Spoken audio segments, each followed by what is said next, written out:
It is a Thursday edition of Glenn Clark Radio. I would be Glenn Clark. He would be Griffin Bass. We are here for 2+ hours, delivering you the finest in internet radio contentery. I think I'm going to say that every day now, if I can remember it. I like that phrase. Internet contentery. Contentery. Sun is out today. Breaking news. The sun. I didn't know what it was. Walked out the door this morning. I'm like, the hell is that? I thought we were under attack for a second. I was very nervous about what was going on. Then I was like, oh, it's just the sun. That limey bastard has arrived again. I enjoyed the sun. It's lovely, but I had just forgotten what it was all about. It did briefly come out yesterday, but unless you were outside during a very specific set of time, like 4:45 to 5:15, unless you were outside in that exact time frame, you missed it. You missed it entirely. John Proctor sent me a video. Apparently the U.S. Chess Championship is going on right now. Ooh. And our guy Hans... Is he like he's the guy? Was basically getting cavity searched on the way in. They were metal detecting like his rectum. Like they were going for it, man. It was pretty great. Although I don't know if a metal detector would find. This is where I got to admit, I don't know all aspects of anal bead technology. I don't know if it would be possible to get around it. Oh, man, that is good stuff. All right. Hi, Glenn Clark Radio. Today's show brought to you by the FanDuel Sportsbook at Live Casino and Hotel Maryland.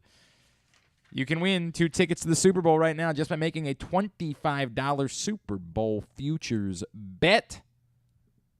It's just that simple. Go in, make any futures bet on the Super Bowl. Now, the rule is the odds have to be plus 300 or more because they're going to run the contest through the start of January.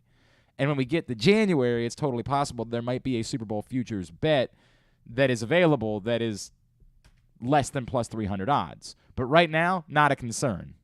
No one has asserted themselves as good as the Chiefs looked last week, and they look really good. No one has asserted themselves as being better than or shorter than plus 300 odds. So any Super Bowl futures bet that you make right now, you take that bet, FanDuel.com/SBNAZ, you register it, and you can win 2 tickets to the Super Bowl. Coming up in a few minutes, former NFL head coach and Ravens offense coordinator Marty Mornhinweg, get his thoughts on what the Ravens did. We've been trying to do both things this week. We've been trying to talk about their decision-making only because it's relevant. Like, you can't go back and redo anything about the game, but it's relevant to who they are as a franchise. The Marcus Peters stuff is relevant to who they are as a franchise. As I keep saying, like, could you just be this team forever? Once you decide you're going to be that team, do you have to just be that team forever? Is it in your DNA? Those things are interesting to me because this is going to come up again. At some point, there's going to be another decision, and we're going to be sitting here fighting about it. We'll talk about all that with Marty Mornhinweg. Ken Zalis will join us this morning. We'll make our picks for this week. We will preview the Bengals. Our buddy Rocky Boiman, former NFL linebacker, now a radio host out in Cincinnati. He has been on with us for like 10 years every time the Ravens play the Bengals. Love that guy. And we will find out exactly what Cincinnati is at this point. They got off to a shaky start. They've won back-to-back games, but not necessarily overwhelmingly. I don't know what the Bengals are. We know they're not a good offensive line, but I also don't know that the Ravens are the team that takes advantage of a banged-up, struggling Bengals offensive line. And we'll also preview Maryland-Purdue. Our friend Anthony Herron from Big Ten Network is on the call for that one, so he will join us later on in the program as well. So lots to do on the program today. As far as what we need to react to, 1, Andy Isabella's a Raven. Okay, so 2, what am I possibly supposed to say about that? The concern from many yesterday is that this means that they know that Rashad Bateman's not going to be playing on Sunday night, and that's why they felt the need to go get something at wide receiver. Maybe. I mean, Andy Isabella sure as hell isn't replacing Rashad Bateman, but I get it from a sheer numbers perspective. If you're going to be without Rashad Bateman, you just need somebody else that can play the position, sure. Why does it need to be Andy Isabella? I don't have any clue. I've said before, and this is something that we will always struggle with, NFL teams overwhelmingly, it's not just the Ravens. Once upon a time, I believed it was only the Ravens. Then I found out, no, it's everybody. NFL teams overwhelmingly scout players when they become available based on their own internal scouting when that player was in the draft. That it's not like that can't change. It's not like, and famously, the Ravens, back when they used to actually, be honest about things and give you good information, Ozzie Newsome made it quite clear. They poorly scouted Anquan Boldin coming out of college. They did not scout him correctly. And so when Anquan Boldin became available, he became very interesting to the Ravens. So it was an interesting situation they found themselves in because they had to sort of go against their own scouts, their own work that they had done in scouting Anquan Boldin and say, hey, we got to throw that away. We screwed that up. We got it wrong. We need to reconsider how it is that we scout this guy because when we thought he wasn't going to be a particularly good player, we were wrong. And they openly admitted that. But that's rare. Typically, teams fall back on their internal scouting when they make these decisions. So I don't know what the Ravens thought of Andy Isabella. I know that a lot of teams thought very highly of him. I believe our buddy Ken Zalis thought very highly of him at the time. The Ravens see that Andy Isabella has become available. It might very well be that even if Rashad Bateman had not gotten hurt, or that even if they know he's available to play on Sunday night, they would say, this was someone we thought very highly of as a player when he was available, and we're falling back on that no matter what's going on with our own team. So I get why the assumption is that Andy Isabella's arrival is a bad sign about Rashad Bateman. I only point out that it's not necessarily accurate. That there is a scenario by which someone who was only 3 years removed from being a very early pick, a second-round pick in the NFL draft, becomes available, but the Ravens say, dude, we love that guy. And we think we can get out of him here what the Cardinals weren't able to get out of him there. How many times has that proven to be accurate? Not a lot. But what's the cost? It's next to nothing. I'm not worked up about it. I am certainly concerned about what it might say about Rashad Bateman. But fine. Andy Isabella's here. I'm going to guess he doesn't make a difference. I'm going to guess he's a guy. But his arrival alone certainly does not hurt. I just can't tell you that it's going to help. So there's that. That was the news yesterday. The other thing I want to take just a minute on, and it's weird that I'm going back and forth with people about this. I couldn't believe the response to a very benign answer that Evan Washburn gave us yesterday. I asked about the idea that, just getting your own guys back alone, does that fix everything? And when I asked the question, I knew the answer.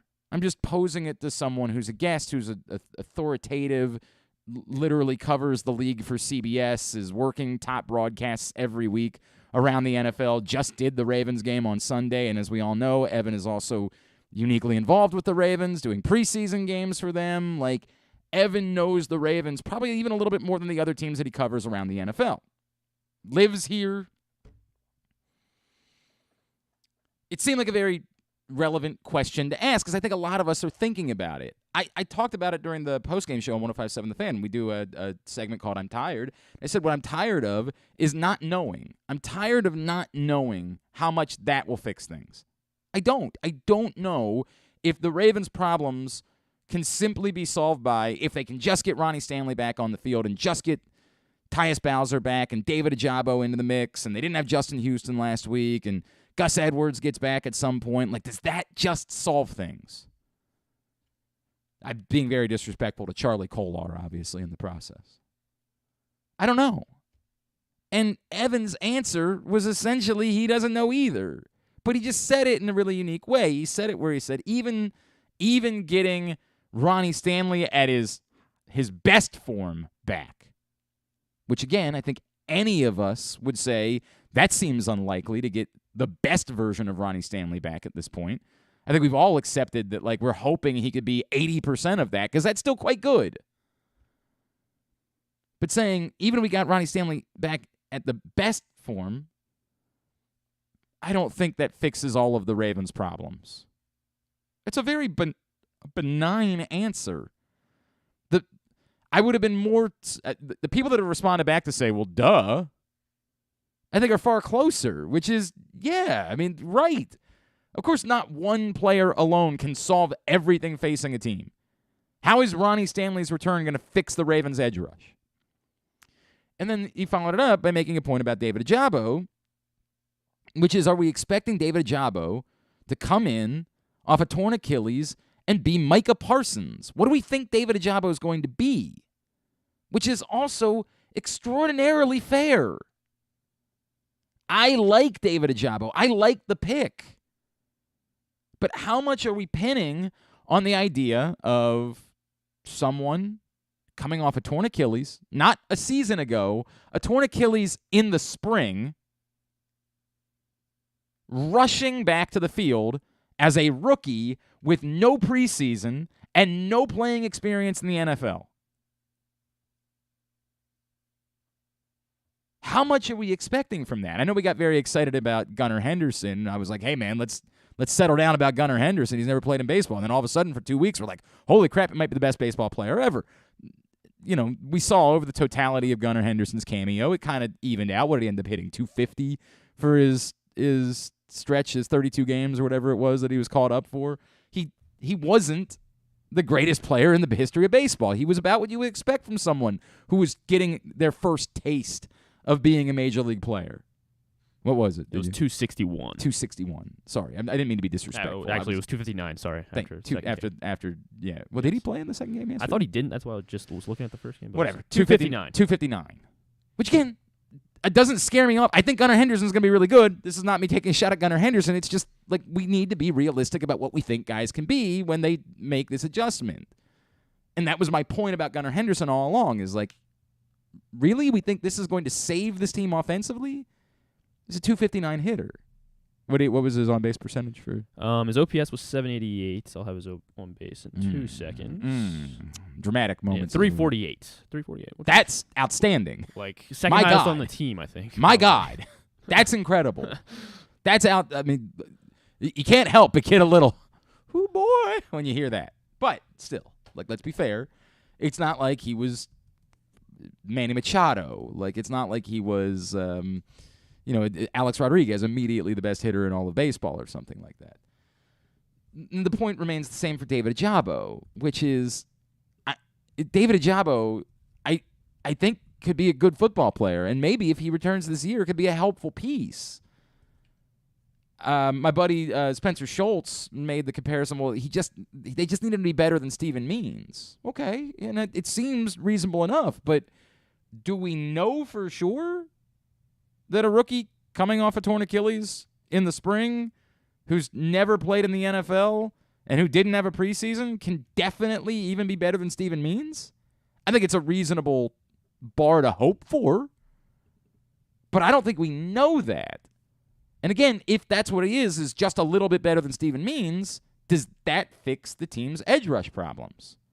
I get the point that we think the totality of having all of these guys on the field, all of Owe, Houston, Pierre-Paul, Bowser, and Ajabo available to you, should help fix some of those problems. I agree. I'll be the guy, and I'll knock on every piece of wood I can find, but the reality is, unfortunately, they're probably not all going to make it through the season. That's the NFL. I'm going to be surprised if you already had Justin Houston get hurt once this year. Like, I'm going to be surprised if you have all 5 of them for a prolonged period. Now, there's strength in numbers. It's better to have 4 than it was this past week or the week before that when they only had 2. Strength in numbers. I'm listening. But Evan's points are, 1, both benign, and 2, extraordinarily fair. I think, and I said this to a couple people that started responding to us, I think we're so used to the carnival barkers. I think we're so used to the idiots, the ESPN takers, the Fox Sports dopes, that whenever we see anything, we immediately want to fight about it. Like, oh, what are you saying? We saying we suck? You saying we can't be? No. It's an answer to a question. For a second, I thought about saying we should delete it, but that's not fair. I mean, that's what Evan said. I mean, and it was a good answer to a question. It's not on him that people are very defensive about everything. I think we get so used to seeing the mouth breathers, the carnival barkers of the world who have no idea what they're talking about, that it becomes more difficult for us to separate that from legitimate questions. Evan wasn't taking a shot at the Ravens yesterday. Evan didn't say at any point, well, there's no way they're going to be any good, or injured players coming back, they're going to suck. Like, he didn't say anything like that. And there's no way to read that from what the quote was. And I wanted to be careful about that, because sometimes I do think when we send out a quote, we get ourselves in trouble because it's missing context. There was nothing wrong with what he said. Ronnie Stanley alone can't fix the Ravens. Yes. Who is debating that? The funny part being, like, literally people would be yelling about that tweet as they were agreeing. Well, yeah, we all know that, but I'm like, what are we doing here? You're agreeing. What? This is losing is so bad. When the team loses, man, we are in a weird place. We do not handle losing well. And again, I don't think that's unique to us. I think it's a lot of markets in the country that do not handle losing well. But my word, this just could not have been more benign. The comments that were made yesterday, and I was just stunned by how we went about reacting to them. Like, blew my mind how we reacted to just a really matter-of-fact, and I appreciated the answer. In a way, this is not a shot at Evan. Sometimes I worry that Evan feels like he has to paint a more a purple picture, because he does, get checks from the Ravens during the preseason. And I appreciated the fact that he just was honest and said, no, I don't think alone you can assume that fixes everything. Which, again, is not a shot. Is not the Ravens stink. They can't overcome this. They're doomed. They're going to go 2-15. It's not that at all. It's realistic. Hey, getting their pieces back would be good. They're probably going to lose some other guys too. That's just the way the NFL works. And on top of that, they need other guys to play better. I don't know if alone getting Ronnie Stanley back suddenly makes it so that Rashad Bateman catches that football on Sunday that he dropped. If Rashad Bateman's going to drop balls in the middle of the field, then Ronnie Stanley's return fixes what? Evan's point is well taken. Get Ronnie Stanley back. Great. That'd be great. But other things need to be fixed too. Agree. You got to be on the same page about what you're doing at the end of the game. I mean, if the call was strip or score, then it needs to be a little bit more defined. At what yard line do you say abandon strip and let them score? It can't. If that's what they were told, strip or score, it's a broad difference between the two things. And it's got to be very clear. If you don't get the strip, you don't tackle. Like, go for the strip, but just the strip. And if you don't get it, push the guy in the end zone. And if not everybody's on the same page with that, then that's going to cause a problem no matter who gets back out on the field.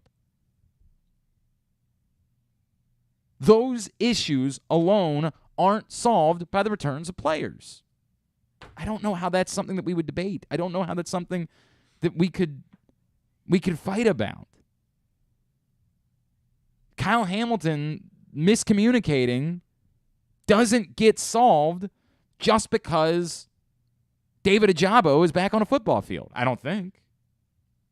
I mean, maybe I'm wrong. Like maybe David Ajabo is the greatest communicator in the history of football and make sure everybody, is in the right place at the right time. I don't think, though, that alone solves the problem. Points well taken. What he said all makes sense. It feels like you guys are flaming about what he didn't say because you think that anyone who says that is really saying the team stinks. That's at no point at all. This is one of the reasons I like Evan is because we're more pragmatic types. I've always enjoyed our conversations because we try to be more practical. He gets after me sometimes. Like, hey, man, I'm not going to go there. I probably would, too, if I was in his shoes, if I was as good-looking as he was. He's a very good-looking man. I do it. I've always, in more recent appearances, I've realized how uncomfortable. I don't know why he's continued to be my friend because I definitely, it borders on, sexual harassment. You know what I mean? It's right. I walks right up to he's a really good-looking man. And if I were him, I probably would have said at some point, Glenn, calm down. I got a job to do. I would like it if maybe he's like, okay, guy. You pointed out what I'm good at as a broadcaster and less as a good-looking man. But it's just hard. He's very good at both. He's both very good in his job and he's very good-looking. I wonder what that must be like. Some of us are going 0 for 2. All right, we covered that. I think we're good. Orioles season comes to a close. My buddy Paul Valley flaming about the lineup. I know. I love Paul so much, but sometimes he just gets into these places. On Sunday, he was going on about how the NFL is fixed. I'm like, dude, what are we? And I just never know, what the circumstances are. Because I really like Paul. He's the type of person that, if I didn't know him, I would probably be very angry about online. What is this? But I know him, and I really like him. And he's losing his mind about the lineup that Brandon and I put out there in Game 2 of a doubleheader. What are you resting them for? They don't have any more games to play. I'm like, all right, sure, but why do you care? The season's over. Well, some people, they came out and spent their hard-earned money. I'm like, I get it, but there was another game in the doubleheader. They put it. Whatever. It's not worth. Put a good lineup out there. More or less. It's just not worth fighting about. I mean, in a way, I'm glad that there's somebody in our team that cares so desperately about it. They get worked. I mean, I couldn't possibly be bothered to watch the games. The season's over. Who cares? I mean, God bless. I get it. There's only so many baseball games, and so you want to watch them. But man, I was just blown away. He was very worked up about it. Orioles finished the season with 83 wins. Correct. For the year. 83 and 79. Which, again, far surpasses anything we could have expected. Yeah. Stan will be in tomorrow. We'll talk a little bit about my print column for the next print issue of Press Box is going to be about why I'm just a little bit concerned about continuing to say next year. There's just something to me a little bit off about that because it still feels like there's not enough of the lineup that I'm so confident in. It doesn't seem sustainable what they did this year. They finished both in team ERA and hitting and runs scored in the bottom half of baseball this season. Team ERA was bottom half? Yes. Oh. Now, I think in a weird way, and I brought this up about a month ago, I think we feel better about the pitching going into next year because we see a group of 8 legitimate internal candidates for the rotation and, the idea that maybe they could still add in a pitcher, although I'm just not convinced it's going to be Rodon. The lineup is more difficult for me because it's tough for me to fathom them moving on from multiple guys that have been productive enough in the lineup. It's tough for me to see them move on from Hayes and Mateo and Urias and, it seems like they can move on from one of those guys maybe or two, but like it's tough for me. And am I super confident that Mountcastle's going to have a bounce-back season and Mateo is going to hit like he hit for a month and Austin Hayes is going to hit like – it's just a tricky spot for me when looking at the lineup for next year. And it makes me feel like that's the part that makes me concerned. I'm going to write about more for the print issue of Press Box, but Stan and I will talk about it tomorrow. And also tomorrow we will preview the Major League Baseball playoffs as Stan is in studio with us. All right, today's show is also brought to you by the Maryland 5-Star. Come see Olympic athletes in action as the nation's best horses and riders compete in one of the world's premier equestrian events at the Mars. Maryland 5-Star at Fair Hill, presented by Brown Advisory, October 13th through 16th in Cecil County. We had to do this a little bit earlier because of his schedule, but an opportunity to catch up with Marty Mornhinweg right here on GCR. Well, it's a pleasure to be joined once again here on GCR by a former NFL head coach and, of course, former Ravens offensive coordinator. It's Coach Marty Mornhinweg, and he's back with us now here on GCR. Coach, it's Glenn. It's great to chat as always. Thank you for taking a couple of minutes for us. Glenn, it's great to be with you. Great to hear you. What's on the schedule today? Hey, man, you're not going to believe this, but we're 4 days removed, and we're still not over the Ravens' loss to the Bills. I know it's very unlike us here in Baltimore to still be harping on something, but it's the way it goes. Hey, before we get into to that, if I could, Marty, can you take me back to when Lamar first showed up here, and you got to see this young man, and obviously you knew he was a talent. But what you've seen from him for the most part this season, it was kind of uneven against Buffalo, but those first 3 games, somehow a player that was already great seemed to have risen his level even more. Did you know, like, not that he could be good, but that there was a level that he could get to where he could be legitimately unstoppable within this game? Absolutely. I will tell you from the pre-draft evaluations of this man, I thought he could be a special quarterback. Now, many people, much of the league, didn't think he would be a quarterback. And I thought he was special enough to play any other position. However, why would you do that to this man? Because this man has quarterback instincts. He's got quarterback vision. And really the only question was, would he be able to throw the football at some point early in his career well enough to play the quarterback position at a high level? And through hard work and preparation and skill and ability, he did it, and he did it very, very quickly. Heck, he was MVP of the league in his second year or third year, something like that. So, yeah, he's right. He's a special young man first. And then he's a special talent.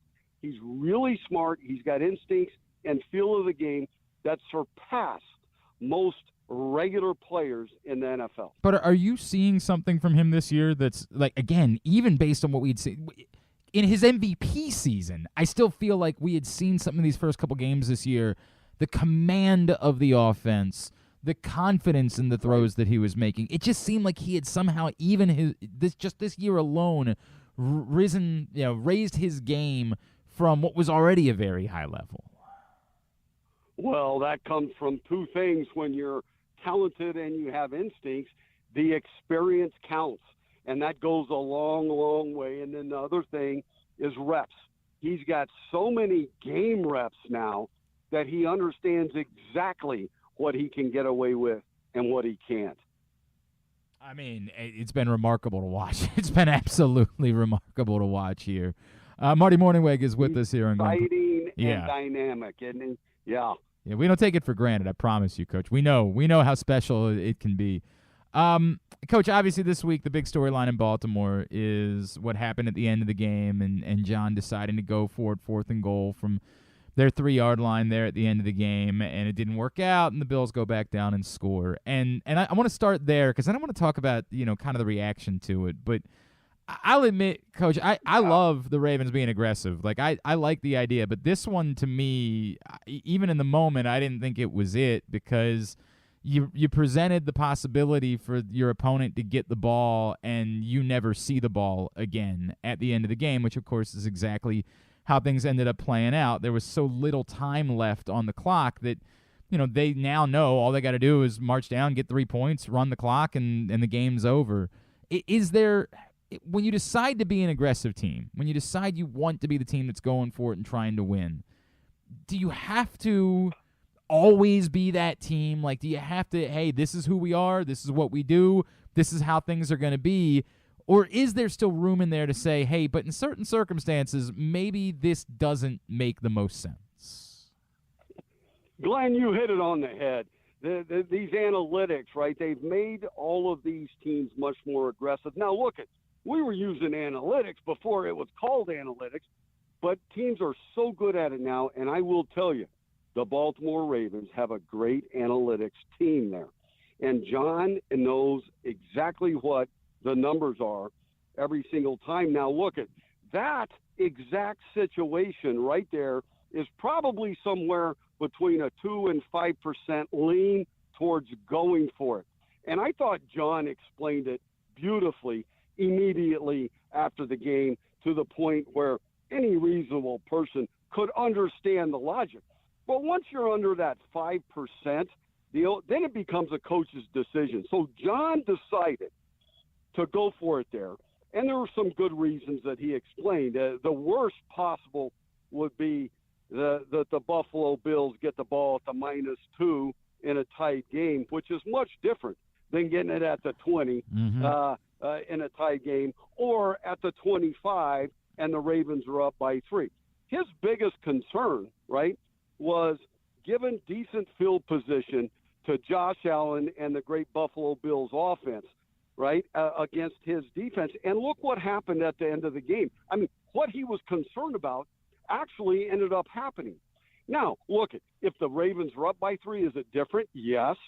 But how much different? If they got the ball at the -2 in a tight game, is it different? Yes, because it's backed up. And his thought was, we get them 3 and out from the -2. We get the ball back. We gain 10 to 15 yards with the great Justin Tucker and kick a walk-off field goal. So what blew up on him? The interception. It just completely blew up from the logic that he was using. And so Lamar has to know that that's a different 4th down. That's not a game winner when you're behind. That game is even. So a throwaway, a late throwaway in that situation is not the end of the game. You've got him backed up at the -2. And you look at these aggressive type moves that John has utilized over the past year and a half have, I can think of 3 of them that have just completely blown up.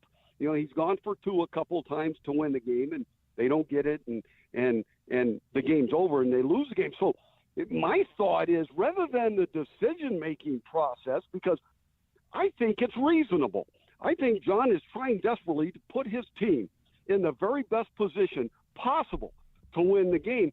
But instead of that, I would rather look at the plays and the schemes that are called, because you're doing a 2-point play, let's go back to last year, or a tight game and you're at the 2 or 2.5, right, this year, and you've got the great Lamar Jackson and all those great skill guys and a very good offensive. I mean, let's put the fellas in the very best position offensively, scheme-wise, to have a little bit better opportunity of winning some of these games where you're being very, very aggressive. When you're being very aggressive, sometimes it backfires on you in the short term. But being very aggressive, and analytics are sort of forcing teams to be aggressive, it pays off in the long run.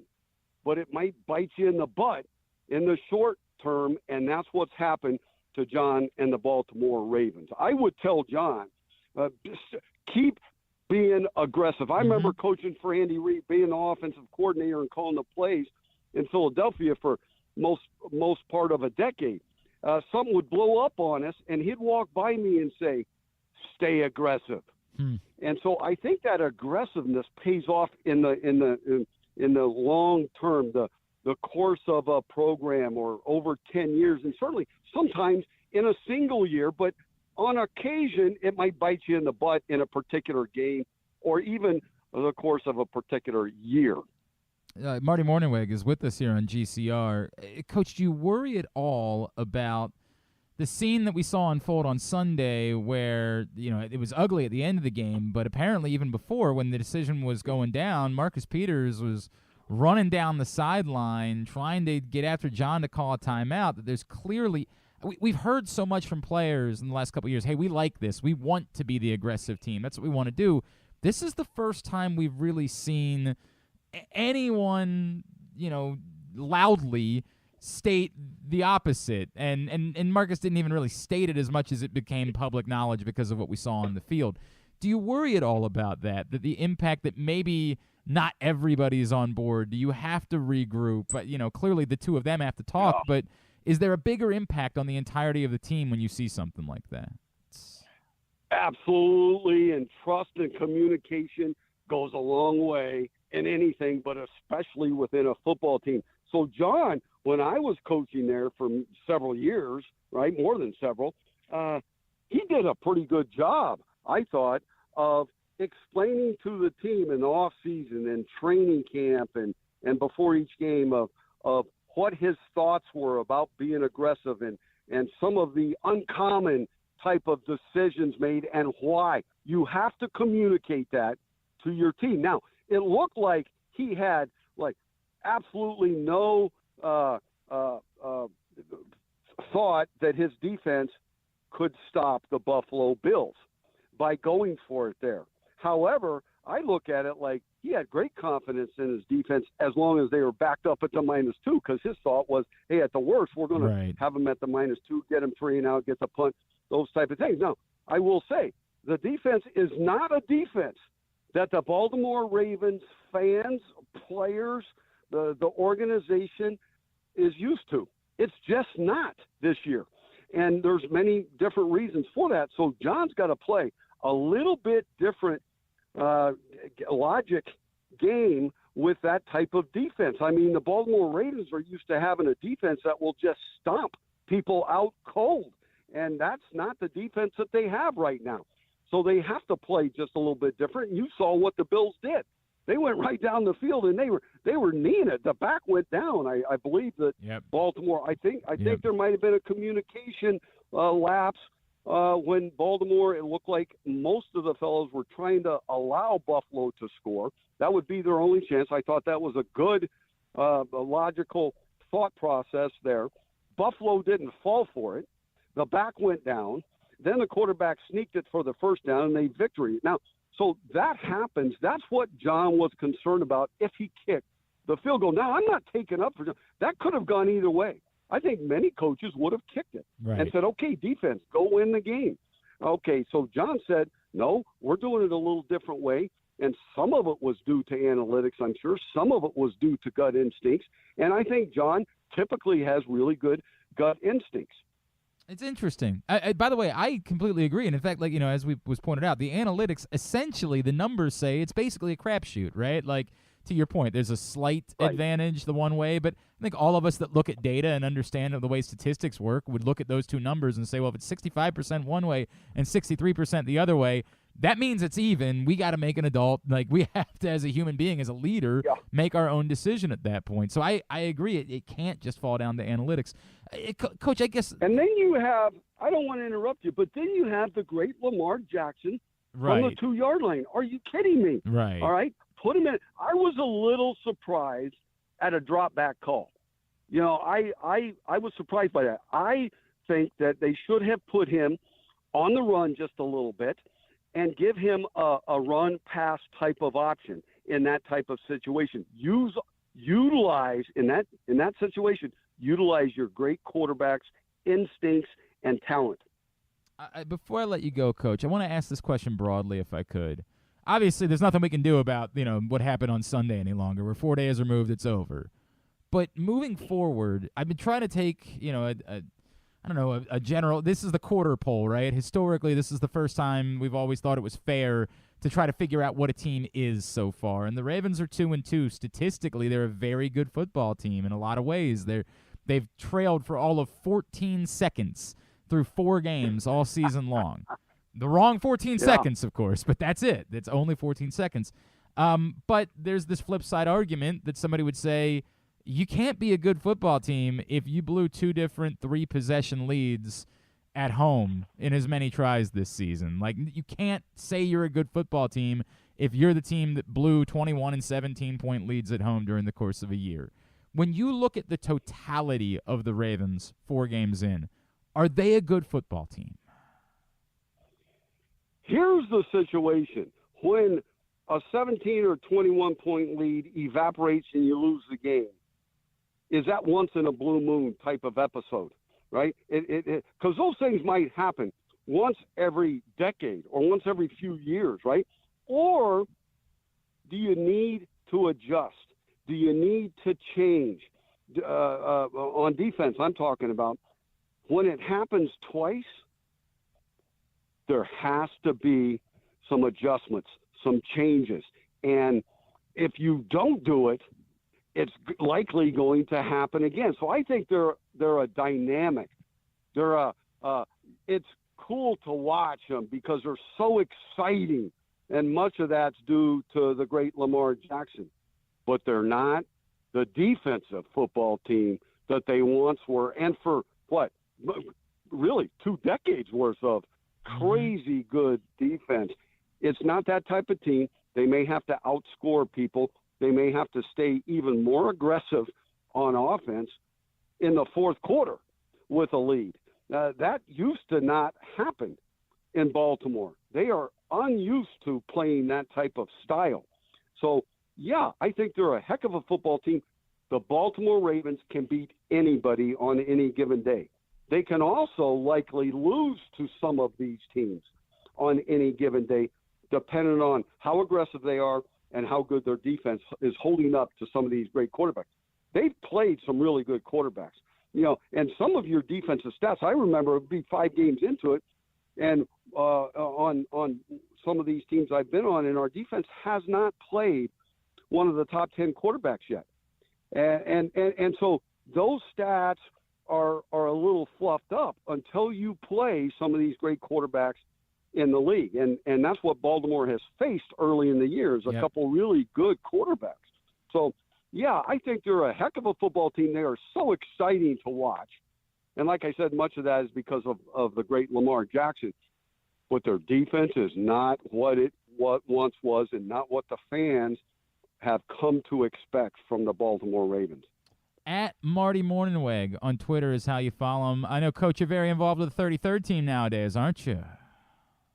Hey, that is a fantastic thing. I'm having a lot of fun. I told my wife, I feel like I'm really, really busy, but I'm really not. I do several things a week for the 33rd team. I do a radio show in the great state of Montana once a week. I do a little radio show right there in Baltimore, just one or two segments a week.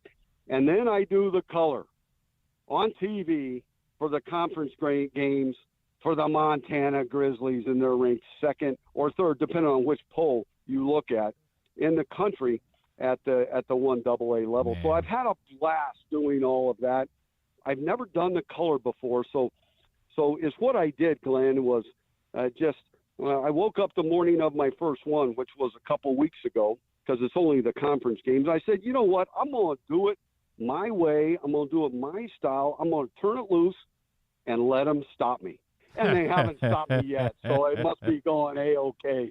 Well, I know my buddy Kevin Van Valkenburg always tells me that I have to get to Missoula. There is no more beautiful place that I will visit, so it is very much on my bucket list to make that trip out there at some point. And yeah, we'll give a shout out to our friends over at 105.7 The Fan, because they also employ me, so I want to make sure that I take care of them.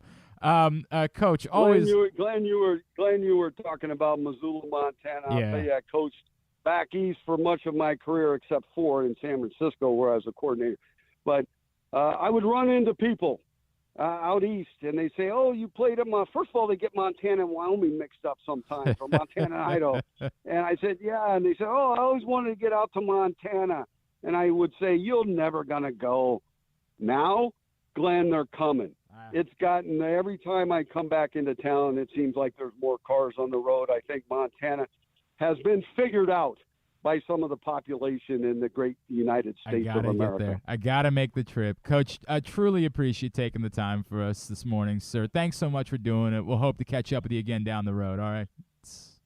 Good to be on with you, Glenn. Anytime, holler back. It's Marty Mornhinweg checking in with us here on GCR. Says he's okay with the decisions, but doesn't like the play calls. And okay, I'm also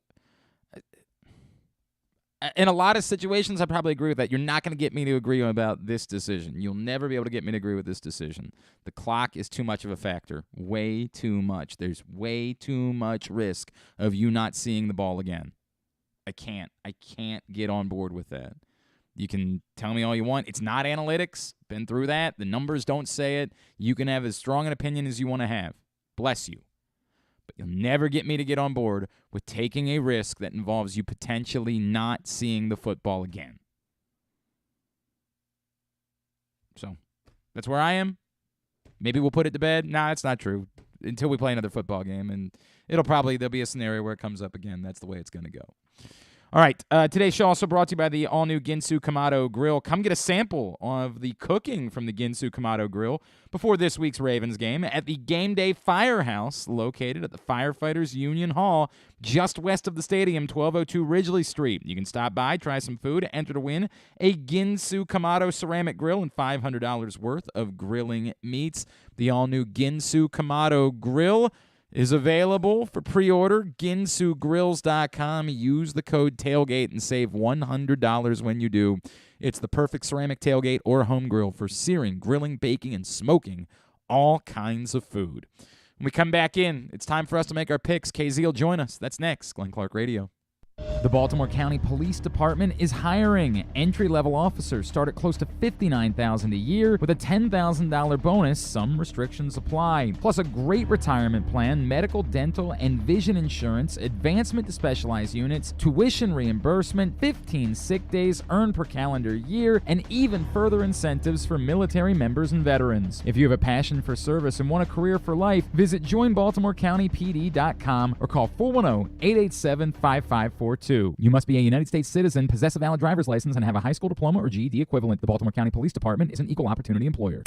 Come experience Maryland's #1 sportsbook this NFL season at the FanDuel Sportsbook at Live Casino and Hotel, the ultimate place for any sports enthusiast. Take advantage of our 24/7 kiosks, massive video screens, and watch all the action from the best seat in the house. With more money paid out than anyone around, make every moment more at the new FanDuel Sportsbook at Live Casino and Hotel in Hanover, Maryland. Please play responsibly. Gambling problem? Please call 1-800-GAMBLER or visit mdgamblinghelp.org. Glory Days Grill's Oktoberfest menu is now running. It's one of their most popular seasonal menus all year. It features the chicken schnitzel, the Oktoberfest brewer's platter, the brewer's sausage sandwich, the Bavarian burger with a pretzel bun, the cheddar ale soup, the slam dunk pretzels, and the apple cobbler. All of these meals pair well with Oktoberfest beers and Angry Orchard on draft. Dine in or order online at glorydaysgrill.com and pick up your favorites to take home. Glory Days Grill, great food, good sports. That first sip. That first bite. Start your day off right with a delicious breakfast at Royal Farms. Choose from a fantastic selection of fresh Royal Farms breakfast sandwiches and top it off with a rich hot cup of the freshest coffee in the world. At Royal Farms, breakfast is available day and night. It's the freshest breakfast in the world. Real fresh, real fast. Royal Farms.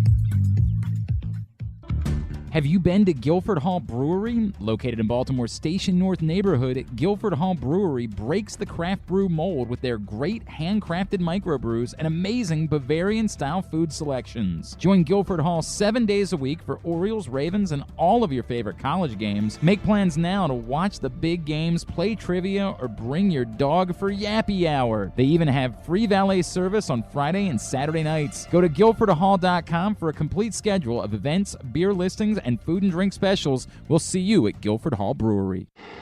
Tune in to Simply the Bets every Tuesday and Weekend at Bookies every other Thursday at 11:40 a.m. And if you really have nothing better to do, keep listening to this show too.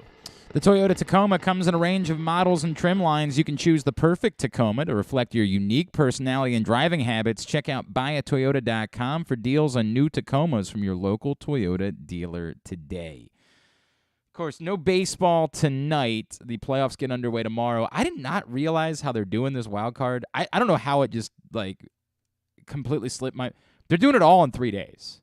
Every series in 3 days. There's no staggering. There's no, we'll have a couple, which to me, I get why they want to do it that way. They want to get it over with quickly, but it kind of feels like a mistake because it puts you up against football for the most part. Like tomorrow, of course, is a cool day because tomorrow you get baseball throughout the day and, it's fall baseball, so guys are wearing hoodies, and I always kind of love that about fall baseball. But then the rest of the weekend, you're on up against football. I know it's not like an overwhelming week for college matchups. I know Oklahoma, Texas is not really that big of a deal because those teams aren't very good. But it's still Oklahoma, Texas. Everybody's used to it, and everybody kind of watches it, and it's the Texas State Fair, the whole thing. TCU, Kansas is a game. It's a real game, which is wild, but, it's still not blue bloods. I get that it's not a huge college football weekend, but it's still what people do on Saturdays in the fall. We watch college football.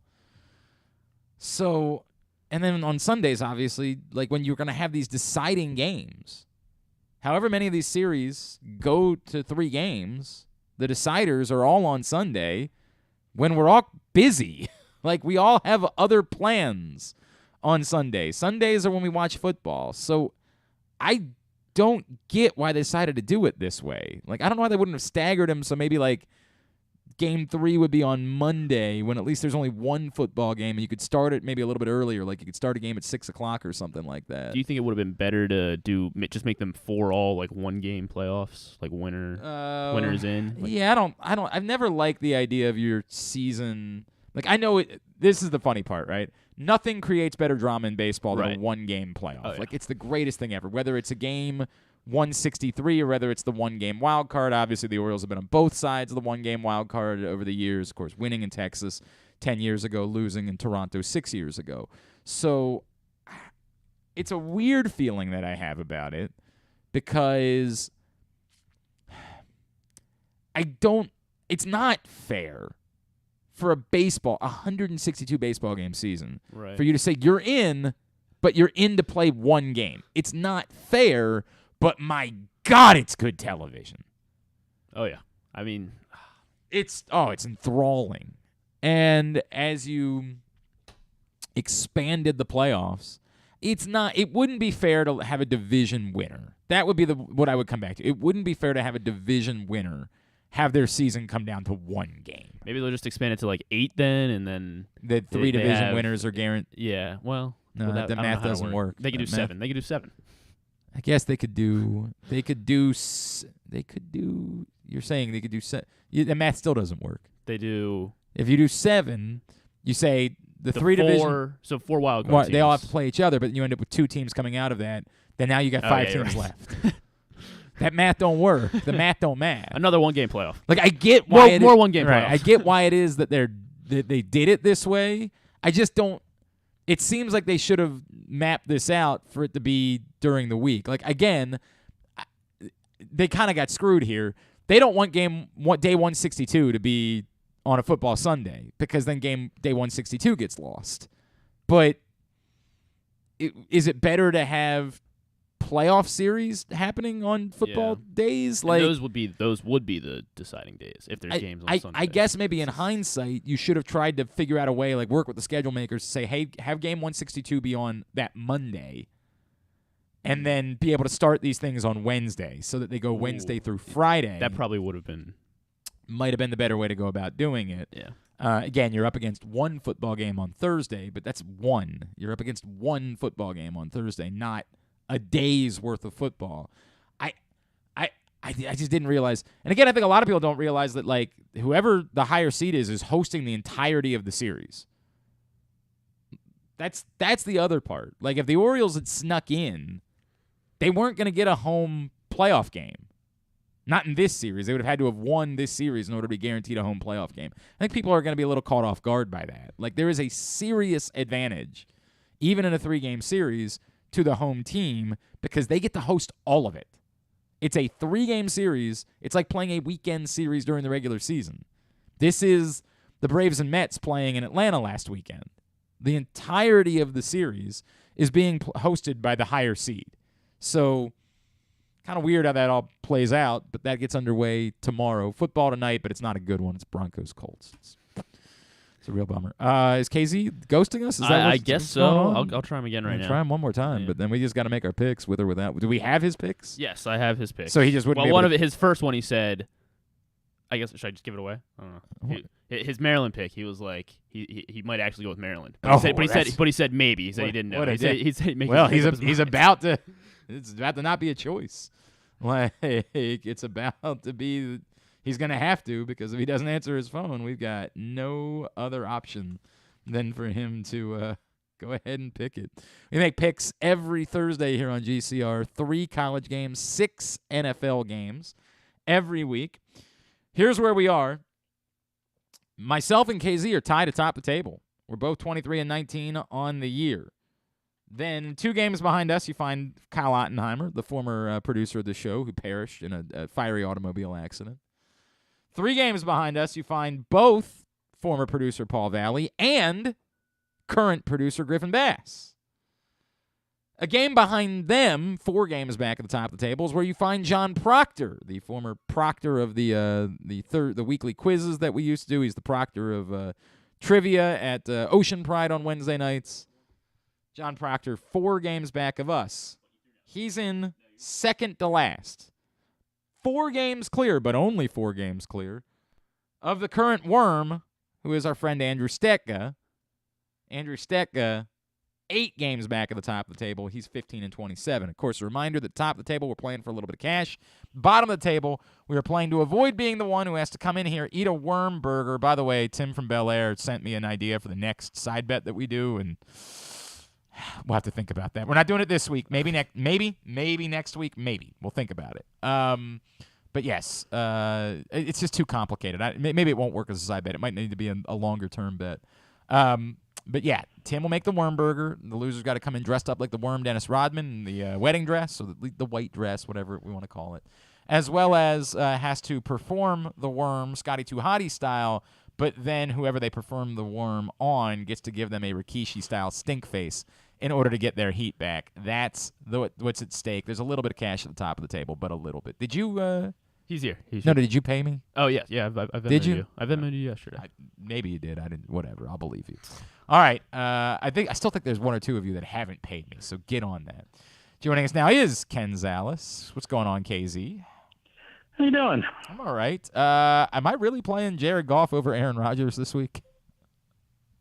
Probably playing Jared Goff over all but about 3 or 4 the way that's going right now. What a world. Yeah, I think you have to. I mean, that's and here's the fun thing about Goff, and you look at last week, he did it without all of his starters. Like Swift was out, Ross St. Brown was out, Chark was out.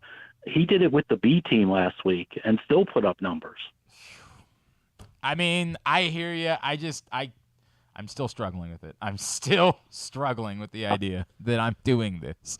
That Jared Goff is going to be my quarterback over Aaron Rodgers. It scares me that he's playing New England. So I feel like Billy just might come out and completely throw something at him that he doesn't know how to react. Yeah, but they're still probably going to trail, and they're still probably going to have to throw the football because their defense stinks. Might throw for like 4 picks, though. You're telling me, KZ, that I'm playing Jared Goff over Aaron Rodgers? I am. Okay. I have the same situation in a league, and I am. All right. I mean, the trend's our friend. He's been great. All right. Very good. Let's get into picks for the week. We'll begin with the college games. Picks are brought to you this week by Glory Days Grill, where the Oktoberfest menu is available and spectacular. Love Glory Days Grill. Try the Bavarian burger with the pretzel bun, the chicken schnitzel, the brewer sausage sandwich, the brewer sausage platter, the slam dunk pretzels, the cheddar ale soup. GloryDaysGrill.com is the website for you to get your order in. What are we doing first? We are staying here in Maryland. The Terps are hosting the Purdue Boilermakers at noon on Big Ten Network on Saturday. Terps -3.5. What do I not know about Purdue that it's only a 3.5 point spread? What am I not aware of when it comes to Purdue? I guess because they beat Minnesota last week at Minnesota. Okay, a ranked Minnesota, whatever. I mean, maybe they were turned 21, so maybe they But like they're 3-2. They lost to Syracuse. They're not. Was it FIU that they barely beat? It was Florida. I think it was Florida Atlantic that they barely beat. Florida Atlantic. Okay. FIU's terrible. This feels like the opposite, like the other trap, right? This feels like this number should be bigger than this. So that means they know something, and I should go the other way. Purdue. Wow. This is not about me. I'm doing the opposite thing here. This is like what I said about Michigan State last week. I don't feel like Maryland should have been 7.5-point favorites against Michigan State, but clearly Vegas knew something because that didn't feel right, and I was going to ride with that. I feel the same way. This doesn't feel right. It feels like Maryland should be more like a 5 or 6 point favorite here. They're not, and that makes me think that somebody knows something, so I'm going with Purdue. I think Maryland wins, though. Interesting. Yeah. You sitting down? Oh, my God. What? No, you're not. No, you're not. So the best win on the Purdue schedule was last week versus a 21st ranked Minnesota team who was without their best player, Ibrahim, the running back. Who's from Baltimore. He is. I actually don't think Purdue is any good. FAU is a decent mid-major, whatever you want to call it, football team. Syracuse is not good. This is a game that if everyone wants to buy into this Maryland Terrapin football thing, that they have to win, and they have to win impressively at home. And I'm actually going to take the Terps here. What the hell is going on? Which means they'll lose, and they'll lose badly, and it'll put me back to I'm never taking the Terps again. But I'm going to take the Maryland Terrapins. All right, this is we should send out we should cut in the live TV programming for this. I can't remember the last time I took the Maryland Terrapins to cover a spread. This is a weird world, man. Weird world. What's everybody else doing? I don't know much about Purdue either, but I think Talia is better than Aiden O'Connell, so I will take the Terps. Okay. Paul is on the Terps. John Proctor on the Terps. KZ on the Terps. Kyle and you are on Purdue. Andrew Stecca is on.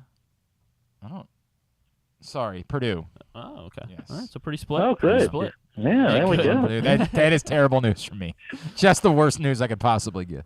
Red River Showdown played at the Cotton Bowl in Dallas. Longhorns take on the Oklahoma Sooners at noon on ABC. Texas Longhorns -7. I don't understand how the line could be 7 points for anybody, so I'm just going to take Oklahoma because I don't understand how the line is 7. I mean, I get it. They both stink, but I just don't see how this line could be 7 points either way. How bad was Oklahoma last week? Not good. I mean, definitely not good. I'll take Texas here. I don't think either team's that's the particularly. Point. It's just such a. It's a 7 point line. It's a 7 point line. Give me Texas. Something's going on with Oklahoma. Yeah, I get it. They got murdered by TCU. But who's not bad. Not bad. No, not bad. But definitely not should not be losing. Right. They shouldn't be beating them by 30. I understand. Give me Texas. Okay. I think Texas is pretty good. And I think the Sooners are spiraling. So I'm going to take Texas as well. Just a quick question, right?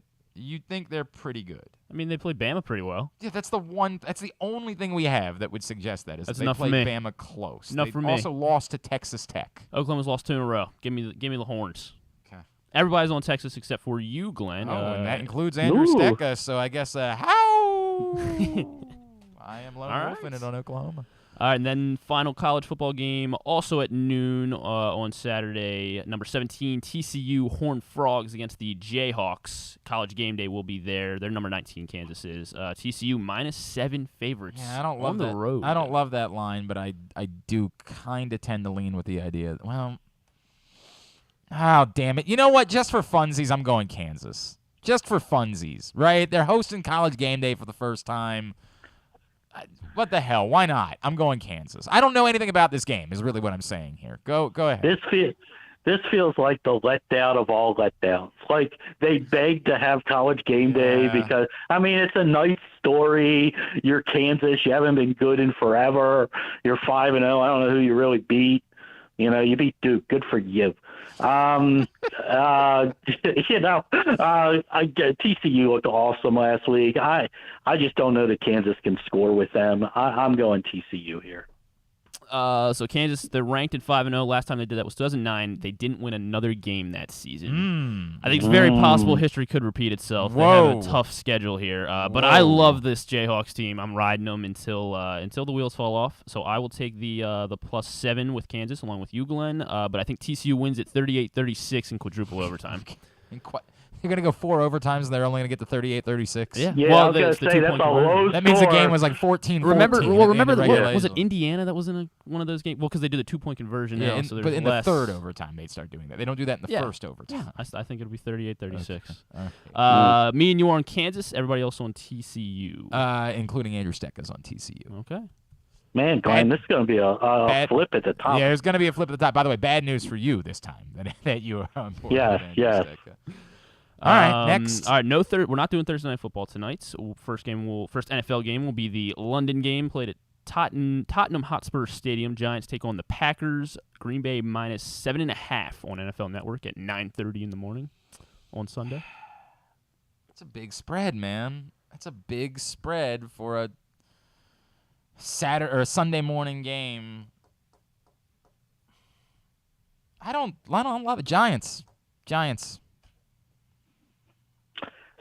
Since I don't know who the quarterback of the Giants is actually going to be in this one, I'll go Green Bay. Do you think it makes that big of a difference? I mean, yeah, I think it does. Okay. When the Giants scored all their points last week because their quarterback ran it into the end zone, and he's not going to do that this week. I don't know who the wide receivers are for the Giants either, or whether Jones plays. He's not going to be 100%. From what I saw, Tyrod isn't going to be the backup. No, it would be Davis Webb, apparently. I mean, it could be the Davis Webb starting show. Give me Green Bay.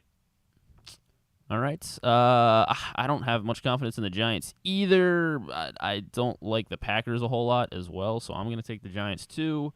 Paul and John Proctor on the Giants. Kyle and Ken on the Packers. Andrew Steck on the Packers. Okay. I'm worried that I don't want Andrew to send his picks to me because now I'm worried that I'm just making the opposite picks of Stecca. Like I'm worried that that's impacting me now. You know what? I've changed my mind. You can not look at them until now. But I know I have to look at them in order to tell Griffin who he picked, and then when I do, I see the other picks. Like I can't avoid it. Maybe we just need to have Stecca like on Zoom or something as we do this as well. Just text me when I'm worried that it's impacting me, or that he listens live and he texts you one at a time what the picks are. I don't know. All right, next game, 1 o'clock on CBS. Chargers at the Browns. Chargers -2.5 on the road. Man, really? Really? I mean, I like the Chargers better than I like the Browns, but it's a 1 o'clock game? It is. It's a West Coast team playing at 1 o'clock. Ooh, that's a good point. I'll take the Chargers, but I don't feel good about it.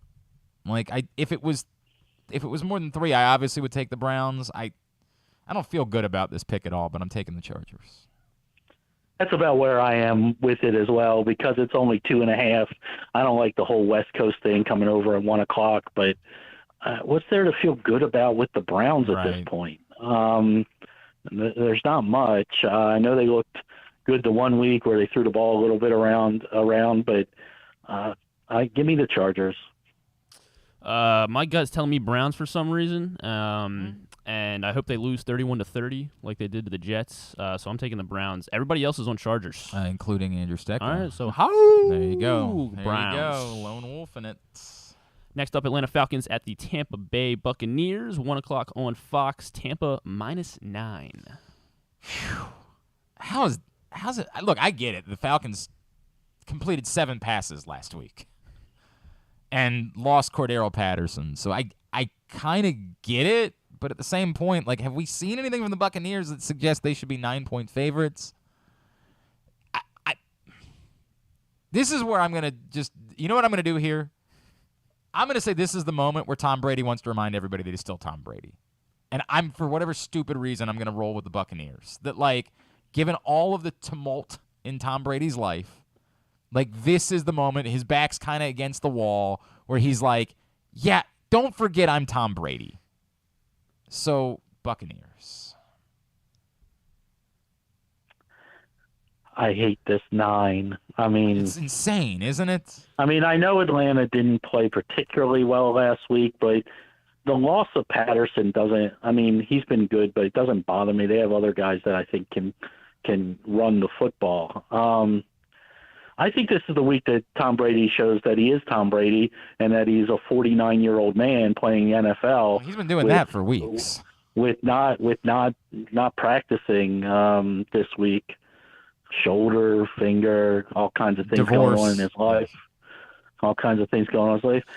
I think 9's too much. I very easily be wrong here, but I'll take the 9 and the Falcons. Yeah, I can't believe I'm picking the Falcons too, but I have to take them. I mean, I get it. The line's insane. I never like betting against Brady because he just is always proving me wrong, but I think I have to here. So I'm on the Falcons, Proctor on the Falcons, KZ on the Falcons. And then Kyle, Paul, and Glenn on the Buccaneers. And Andrew Stecca also on the Buccaneers. Okay. Dallas Cowboys at the Los Angeles Rams, 4:25 on Fox. Rams are laying 5.5 at home. I don't know.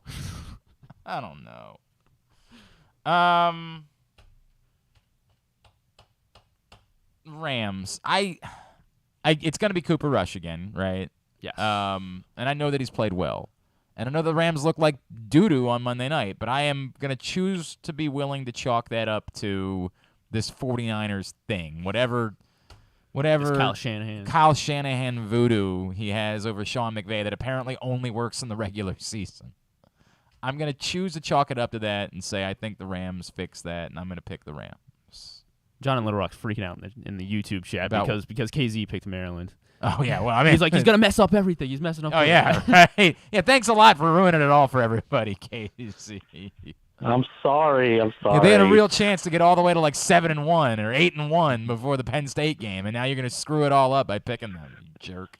If they lose, I may have to pick them every week now, though. Oh, because you just hate them so much for whatever reason. Get to your pick. Give me the Cowboys. I get the whole, the voodoo thing, but I also get that the Rams' offense has not been good. They haven't been able to run the ball consistently. They have not figured out, that they have other wide receivers. Stafford looks hurt. Cowboys have actually defensively have played pretty well, so I kind of think it's a lower scoring game within 3. I'm not going to say that the Cowboys win outright, but the 5.5 gets me to the Cowboys.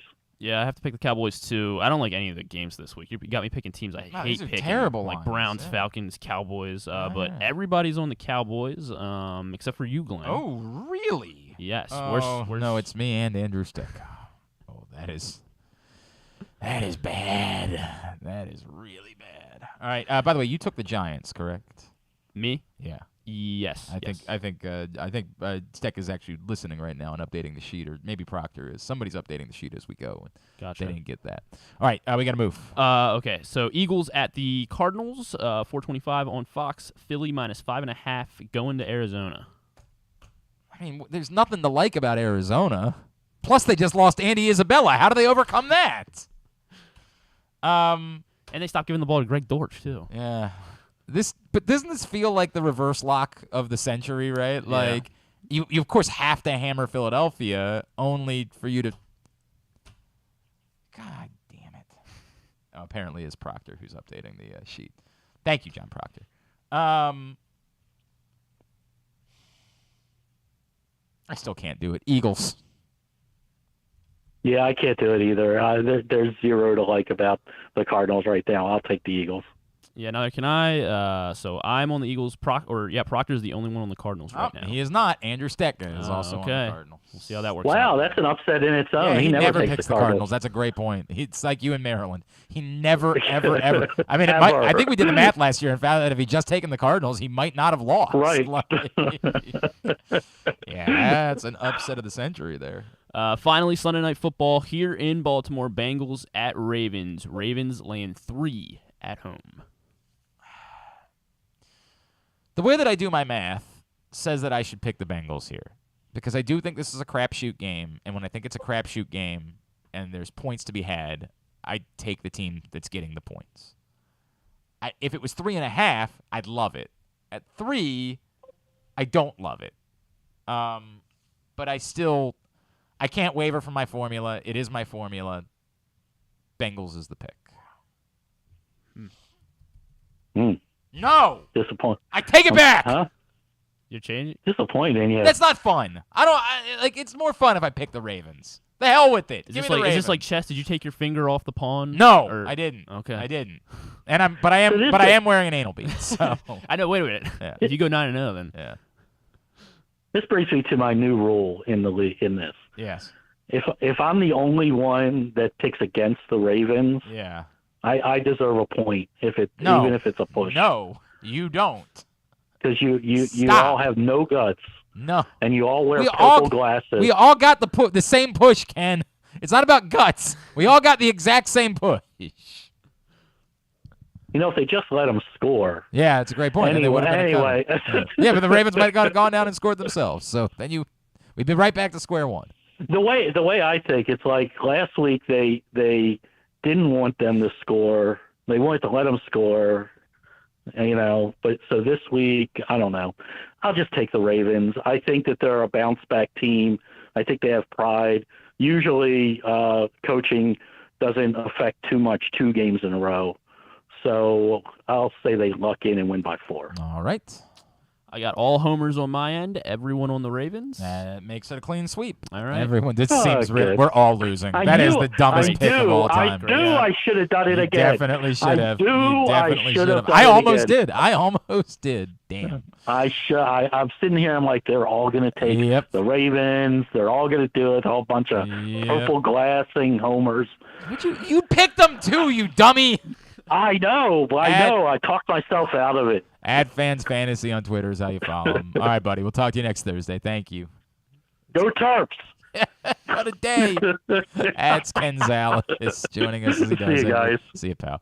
He joins us every Thursday to make our picks. Hey, if you haven't picked up the print issue of Press Box, it's available right now at your neighborhood Royal Farms, any of the hundreds of locations around town where you find Press Box. Read it all, PressBoxOnline.com. That's Mark Andrews on the cover. This is like a 10-day warning, basically, for your last chance to get this print issue of Press Box before it's gone. Daddy gone. The love is gone, to be replaced by a new one with Kevin Willard on the cover. When we come back in, we will preview the Bengals as our buddy Rocky Boiman from out in Cincinnati is going to join us next. Glenn Clark Radio. Have you been to Guilford Hall Brewery? Located in Baltimore's Station North neighborhood, Guilford Hall Brewery breaks the craft brew mold with their great handcrafted microbrews and amazing Bavarian-style food selections. Join Guilford Hall 7 days a week for Orioles, Ravens, and all of your favorite college games. Make plans now to watch the big games, play trivia, or bring your dog for Yappy Hour. They even have free valet service on Friday and Saturday nights. Go to GuilfordHall.com for a complete schedule of events, beer listings, and food and drink specials. We'll see you at Guilford Hall Brewery. That first sip. That first bite. Start your day off right with a delicious breakfast at Royal Farms. Choose from a fantastic selection of fresh Royal Farms breakfast sandwiches and top it off with a rich hot cup of the freshest coffee in the world. At Royal Farms, breakfast is available day and night. It's the freshest breakfast in the world. Real fresh, real fast. Royal Farms.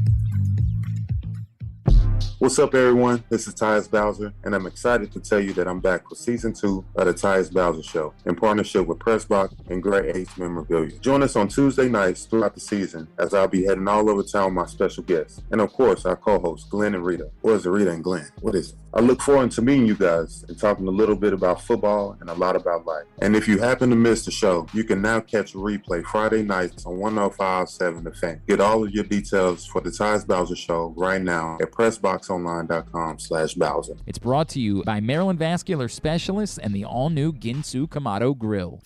The 2022 baseball season is in full swing, and the future is brighter than ever for your Baltimore Orioles. I'm Paul Valley. And I'm Zach Goodman. And together we bring you the Bat Around every Saturday from 10 a.m. to noon with everything you need to know about the Orioles and baseball as a whole. From veterans like Cedric Mullins, Austin Hayes, and Ryan Mountcastle, to young stars like Adley Rutschman, Grayson Rodriguez, and DL Hall. We've got you covered for every game, every pitch, and every debut. You can watch us at youtube.com/PressBoxOnline and Facebook.com/PressBoxSports, or you can listen at PressBoxOnline.com/radio. So join us live on the Bat Around every Saturday from 10 a.m. to noon right here at PressBox Sports.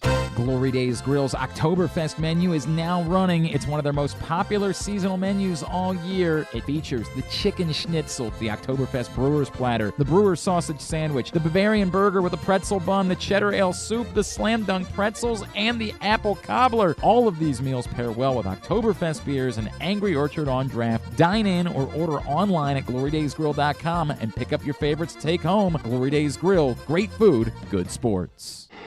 Check out Jeremy Kahn's daily picks at PressBoxOnline.com as he tries to find you daily winners. And speaking of winners, here's a man who once won a media curling contest, and I don't think anything else. He's Glenn Clark. I always find that to be a little disrespectful. Don't know about that one. Hey, today's show is also brought to you by the FanDuel Sportsbook at Live Casino and Hotel Maryland. You can win 2 tickets to the Super Bowl. Legit, straight up, you can win them. All you got to do is make a $25 futures bet on the Super Bowl, and you'll be registered to win. Go right now to the FanDuel Sportsbook at Live Casino and Hotel. Get that $25 or more futures bet in, and then register that bet, FanDuel.com/SBNAZ, and you could be on your way. Imagine if you put that futures bet in on the Ravens, and then you could win the bet, and then on top of that, you could win the ticket. Could be a magical scene. Right now, again, in the FanDuel Sportsbook at Live Casino and Hotel, and find out more, FanDuel.com/SBNAZ. Every time the Ravens and Bengals get together, it's a great excuse for us to catch up with our friend, of course, former NFL linebacker, and now a host on WLW out in Cincinnati. He is our buddy Rocky Boiman, and he's back with us here on GCR. Rocky, it's Glenn. It's always great to catch up with you, man. Thank you for taking the time for us. Glenn, I was the beacon of hope for all fans in Cincinnati when everyone in the 0-2 start was saying the sky is falling, this team is terrible. I, of course, was saying no, this is merely just a mirage. Everyone hang in there. The offensive line is better than it looks. Joe Burrow is better than it looks and all that, and now it has come true. All right. If you believe that, then I got a bridge to nowhere to tell you. I was panicking. You were panicking. Like you were panicking. panicking. I was. So let's talk about that, right? Like, because this is the part that's tough for me to figure out. Is everything okay after the last 2 weeks? Like, did it solve everything, or do you still look at it and say, yeah, but it was the Jets and it was a Dolphins team on a short week that lost their quarterback halfway through the game? I don't know how much we read into it. Like, is everything solved for the Bengals just because they got back-to-back wins? Well, not everything, of course, but I think a few things, some important things were solved. The first thing is, Joe Burrow looks like he's finally into the swing he was in, middle of the season, late last year, right? And to me, and I've always said this, when I judge quarterbacks, there's a million things you can judge a quarterback on, right? Arm strength and this and that. But to me, it's accuracy and it's quick decision making. And to me, Burrow has always been one of the best at quick decision making, right? Sure. He gets the ball, boom. He knows where to go with it. It doesn't look hard. It looks effortless. In the first 2 games of the season, that was not apparent at all, okay? And then you combine that with an offensive line that was a lot leaky, right? And look, and all this, in my opinion, and I think others too, came down to the fact that Zach Taylor foolishly, in my opinion, decided not to play any starters in the preseason. And maybe that's fine if you got a veteran group and, 10 of 11 starters back. But those 4 brand new offensive linemen, and I know Joe Burrow had the appendectomy, so maybe he was limited, but it should have happened. So essentially, I think you were still seeing the Bengals in preseason form working the kinks out in the first 2 weeks. I think in the last 2 weeks, Glenn, they started to figure out Burrow looks comfortable. He looks like, the ball's getting out. The quick decision-making is there. Line is blocking a little bit better. The defense has been stalwarts pretty much since the season began. So the Bengals need to run the ball a lot better, which we can get into. But I think it's slowly starting to look like that team it did last year. So the offensive line specifically, are you saying it's coming together, or is it still a line that could be taken advantage of? And I bring that up because the Ravens have not put together a pass rush so far that would suggest that they're likely to be the team that could take advantage of the Bengals' offensive line. Right. Yeah, they're coming together, but by no way, shape, or form am I sitting here saying, my God, this is just the iron wall here and nobody's getting through. No, there's still some issues. There's still, I still think Burrow feels pressure, but it's better. But what I saw the first 2 weeks was a lot of the line stunts were getting pressure. To me, that's where the offensive line. That's where you got to work together, right? You got to know how deep is your left guard setting. How is that sort of thing.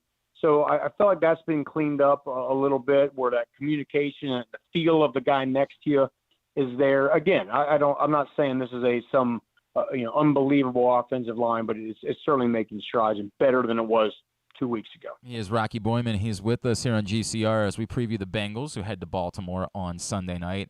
Rocky, I imagine you probably got sick of hearing and discussing the words hangover effect over the course of the last 7 months. When they got off to an 0-2 start, what did you make of that concept? And is it possible they're still dealing with that? That, like, when you make a run like they made, that it's tough to get back up and be as amped for the start of another season, that you're still dealing with the what-ifs of being right in there in the end of the game in the Super Bowl, that it's still in the back of your mind what could have been, and that makes it more difficult for you to care quite as much about the first 4 games of the regular season the following year? No, I actually do not think there was any hangover whatsoever. To me, it was 2 things, Glenn. Number one, this is overall is a much tougher schedule, right? And let's face it, last year the Bengals were very, very fortunate, where the Ravens were the most unfortunate team I've ever seen in my life with injuries and things like that. The Bengals were remarkably healthy, went through the whole season without any real key guy missing any significant time. So there's part of that. To me, the slow start, again, wasn't hangover. It was the fact that they didn't do anything in camp. They didn't play in the preseason. Like all the rumors and things that you hear about practices, they'd be out there for 45 minutes. They really got essentially 2 what you would call solid NFL caliber practices, and that was the joint practices with the Rams. And one of those was stopped early because there was helmet swinging and fighting and all that sort of thing. I am firmly against this, light approach to preseason, and I think you're seeing a lot of coaches, because of the slow starts and the offense in particular being not where they need to be early. I think you're going to see that change a little bit next year. But to me, that was the big issue. Not a lot of great hard practices that NFL caliber high level people need, and then not playing in the preseason. We saw this quote from Joe Burrow over the offseason that for some reason got Ravens fans worked up. I actually thought it was somewhat complimentary about how much he likes playing against the Ravens. It's a reminder, obviously, that the Bengals had great success in 2 games against the Ravens a year ago. I'll be utterly dismissive of the second one because, as you just alluded to, by that point, those weren't the Ravens. That was a group of players that was running out on a field that were wearing purple. They weren't playing the Ravens. But the first game pretty much was the Ravens, and it was a bit of a beatdown. After the Ravens had kind of had the Bengals' number for a little while, did that provide a sense out there that maybe the Bengals have become the true alphas of the AFC North, and that, like, they're the team that gets to go into a game like this feeling like they deserve to win?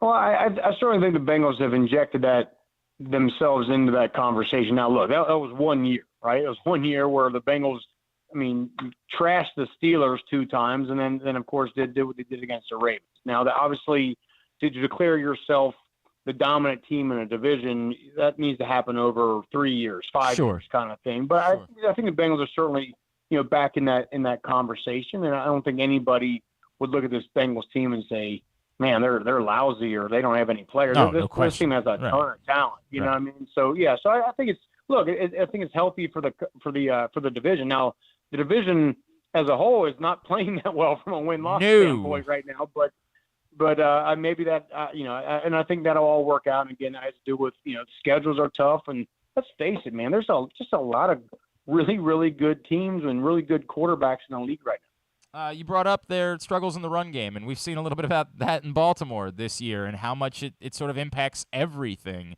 That's a bit surprising. In Baltimore, it's because the running backs have been hurt and working their way back. In Cincinnati, what's going on? Why haven't they been able to get the run game going?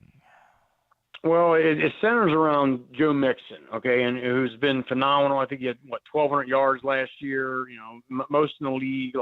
He's been a really good player, but he's not. I mean, he's had the attempts. I want to say he leads, either the AFC or the league in rush attempts, but he's like at 2 yards a carry.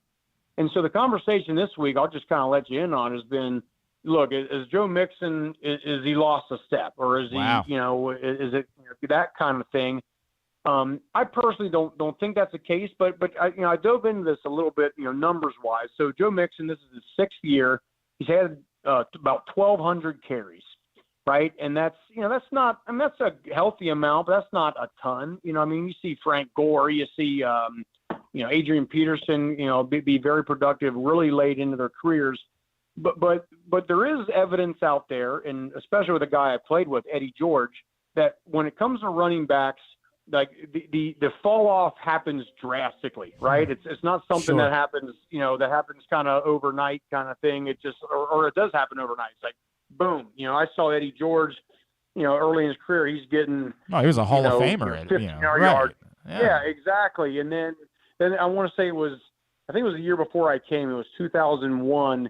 He had like 939 yards. And the next year he was back up a little bit, but he never reached them yards he was getting. And so, yeah, it was something where he was, churning out yards, boom, boom, boom, hammering people, and they were like, whoom. So is that the case with Joe Mixon? I don't think there's I don't think there's enough evidence right now to point to that. He certainly needs to play better, but I think it's something that folks need to kind of watch here a little bit and make sure that is not the case. It's really interesting. Really, we'd just be heartbroken if that proved to be the case. It would really kill us. I'm sure he would be, yeah. And then an old friend of ours, everybody back this way loves Hayden Hurst. This is awkward for us, right? Because Hayden Hurst is one of the most likable dudes that we've seen come through this city. Great personality. Obviously, his story, his message, so powerful. It was okay when he was down in Atlanta and we were like, I wouldn't have to worry about him. Now you got to go up against him, and it's tough because we really like that guy here. But I know he hasn't been put up explosive numbers or anything like that. What's been his fit so far in the Bengals offense? I think it's great, and I said this during the preseason. I think, I thought that Hayden Hurst could be poised for possibly his biggest year of his career. And here's why. When you're a first-round tight end, you're expected to be the guy, right? You're the one or maybe the two option, third at best. Well, he comes in on this offense, and all of a sudden he's like the fourth or fifth option. So he's not getting the attention from the defense, right? During the course of the game, during the course of the week, right? Defensive coordinator's like, okay, number one, how do we stop Jamar Chase? Okay, and then we got this T. Higgins guy. This Tyler Boyd guy who's pretty good. We got Joe Mixon who's been good. And you almost, can kind of forget about Hayden Hurst. And you saw him have a big game last week. So for him, he just got to be just tickled to death that he's here and he's in this situation. And sometimes it's good to not be the man, because then you can be very productive while the defense and the defensive coordinator is looking out. How do we stop this guy? Well, they forget about Hayden Hurst, and I think that could poison him for a good year. Interesting. Look, man, I root for the guy. It's just very difficult, as you know, Rocky. Right now, it's tough, man. But I'm telling you, he is as likable a dude as we've had come through. He's a remarkable. And he's got red hair. Right. That's a great point. You guys have to. Right. You have to bond over that 100%. Yeah. We're tight. Yeah. How do you see this playing out in the division, right? You and I haven't talked. Like, how do you as you referenced, it's been a sluggish start. We talked before the season, like, This could be one of the best divisions in football. This could be, of course, we thought the same thing about the AFC West, and that's been half a dumpster fire so far. Do you think that it was just, hey, the first couple weeks that especially these two teams will continue to separate themselves and there are going to be a battle, or did we maybe overinflate the quality of the AFC North coming into this? Yeah, I still think, again, it's not the cop-out here, but I think it's a little too early to tell here. I think we got to get another 2-3 weeks into the season here. But I'll tell you this, from the Bengals standpoint, the back half of their schedule is an absolute gauntlet. Okay, so play Baltimore this week, which, of course, that's going to be a tough game. Then, New Orleans, Atlanta, Cleveland, Carolina, certainly some on-paper winnable games. Then there's a bye week. And then starting November 20th, it's at Pittsburgh, at Tennessee, Kansas City, Cleveland, Tampa Bay, New England, Buffalo, Baltimore, right? So, it's just a gauntlet. So, it's really up to the Bengals to try to get some wins as early in this schedule in that first half as they possibly can, because things do not get easier playing. Again, you're going against Patrick Mahomes and Josh Allen and Tom Brady, and you're playing at New England and on December 24th in the freezing cold. So, I think it's just something that's got to play out. But from the Bengals standpoint, I can just say that easier schedule they got last year certainly is not here on the schedule this year. At Rocky Boiman 50 on Twitter is how you follow him. His book is Rocky's Rules. It's available at Amazon. What's your college game this week? Where are you headed? I got a good one, man. I got Kansas State at Iowa State. Okay. And Kansas State's the number 20 team in the country. They're coming off two great wins here. They beat up Oklahoma and then Texas Tech last week. Adrian Martinez, you might remember from Nebraska, quarterback in Nebraska. He's got the second most rushing touchdowns in college football. He has 9 rushing touchdowns in 4 games, right? So he's really playing at a good level. He's a guy that, man, if he can just let it rip, and not be scared to throw interceptions, which of course has been his history, he's a really, really good player. So this should be a good game here. It's 7:30 at night. K-State at Iowa State. It always warms my heart when I know we get to this week because I get to catch up with you, brother. I look forward to doing it again later on in the season. You've always been good to us over the years. Thank you for taking the time for us this morning, man. Glenn, always happy to join you, buddy. Enjoy talking football with you, and I'll get you on my show again here. I love it, man. Too, man. Thank you so much. Appreciate you, dude. Rocky Boiman from WLW out in Cincinnati. Great guy, and I have been on his show before, and he's been a great friend over the years. And he's a legitimate, he knows what he's talking about, and yet he still treats me like I know what I'm talking about, which makes no sense because I clearly don't. I mean, he played the game at a high level. I did not do that. I was a bad JV tight end. We don't have that much in common when it comes to football. Great dude. Always appreciate him taking the time for us. Whew, we are moving right along. Tyus Bowser Show, still finalizing the next date. All right, we're still. I would like to announce it today, but we had a little bit of we had a date in mind that we thought was going to work, but they're playing a Thursday night game that week, and it's just a lot to try to get him down to Severn, and so we're going to try to move that date again. Bear with us. We will announce it. You will have more than a week's notice when we announce it. That's a promise that I make. Just bear with us as we announce the next Tyus Bowser Show. Had a great time at Guilford Hall Brewery this week.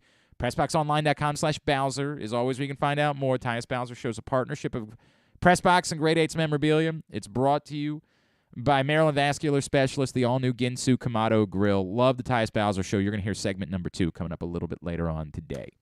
When we come back in, we're going to preview Maryland-Purdue. Our buddy Anthony Herron from the Big Ten Network will join us next. It's Glenn Clark Radio.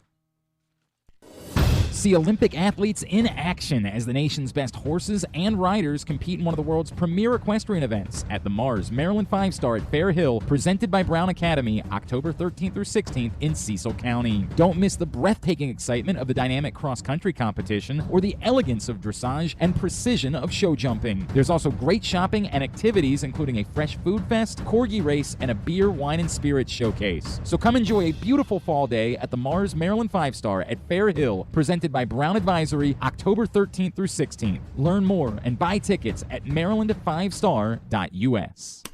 Come experience Maryland's #1 sportsbook this NFL season at the FanDuel Sportsbook at Live Casino and Hotel, the ultimate place for any sports enthusiast. Take advantage of our 24/7 kiosks, massive video screens, and watch all the action from the best seat in the house. With more money paid out than anyone around, make every moment more at the new FanDuel Sportsbook at Live Casino and Hotel in Hanover, Maryland. Please play responsibly. Gambling problem? Please call 1-800-GAMBLER or visit mdgamblinghelp.org.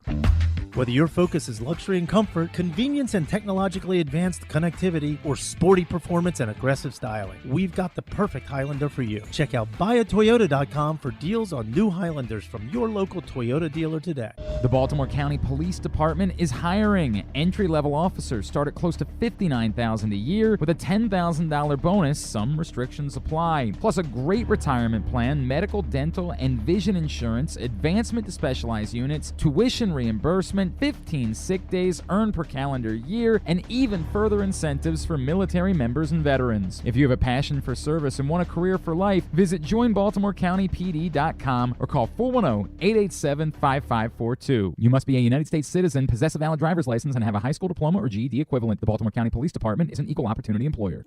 Sports betting has come to Maryland, and we're ready to help you win some money. Tune in for Simply the Bets every Tuesday morning at 11:40. FanDuel Sportsbook GM Leon Twyman and VSiN's Aaron Oster join the guys every week to give you all of the info you need and offer you a few winners. And every other Thursday at 11:40, tune in for Weekend at Bookies as Andrew Stecca and Alloy Sports' Brad Kronthal help make you some money for the weekend. So come win some money with us on Simply the Bets every Tuesday and Weekend at Bookies every other Thursday. Brought to you by the FanDuel Sportsbook at Live Casino and Hotel Maryland. Listen at PressBoxOnline.com/radio. Watch at YouTube.com/PressBoxOnline.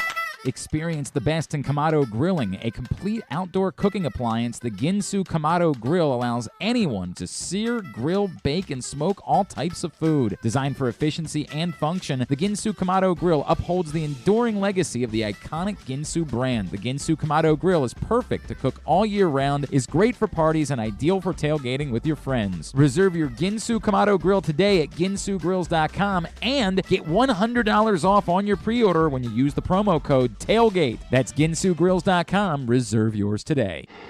Join Glenn at halftime of every Ravens game for the Project Game Day halftime show at facebook.com/PressBoxSports. We apologize in advance. There's not much we can do about his face. I love Guilford Hall Brewery, man. It is such a gem. Anybody who has not been, you're going to show up and you're just going to have your mind blown by it. It is an unbelievable facility here in our city. It is indoor, outdoor, multiple levels, space to host events. They do yappy hours. They do trivia. You can hang out there on Sundays, watch football games. Incredible beer selection. The menu is outstanding. They got a big Halloween party coming up on October 29th. It's free to get in. Costume contest, live music, the whole thing. I cannot say enough about Guilford Hall Brewery in Station North. It's going to blow you away. I'm telling you, everyone I've talked to that's come out from one of our events that we've had there has been like, I can't believe this is here. It's magical. It's an incredible place right there in Station North, 1611 Guilford Avenue. You need to check out Guilford Hall Brewery. Fantastic spot in our city.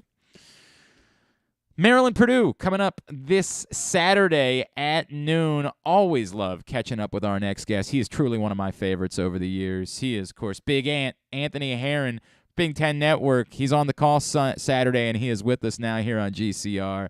Ant, it's Glenn. Great to chat again, man. Thank you so much for taking the time for us.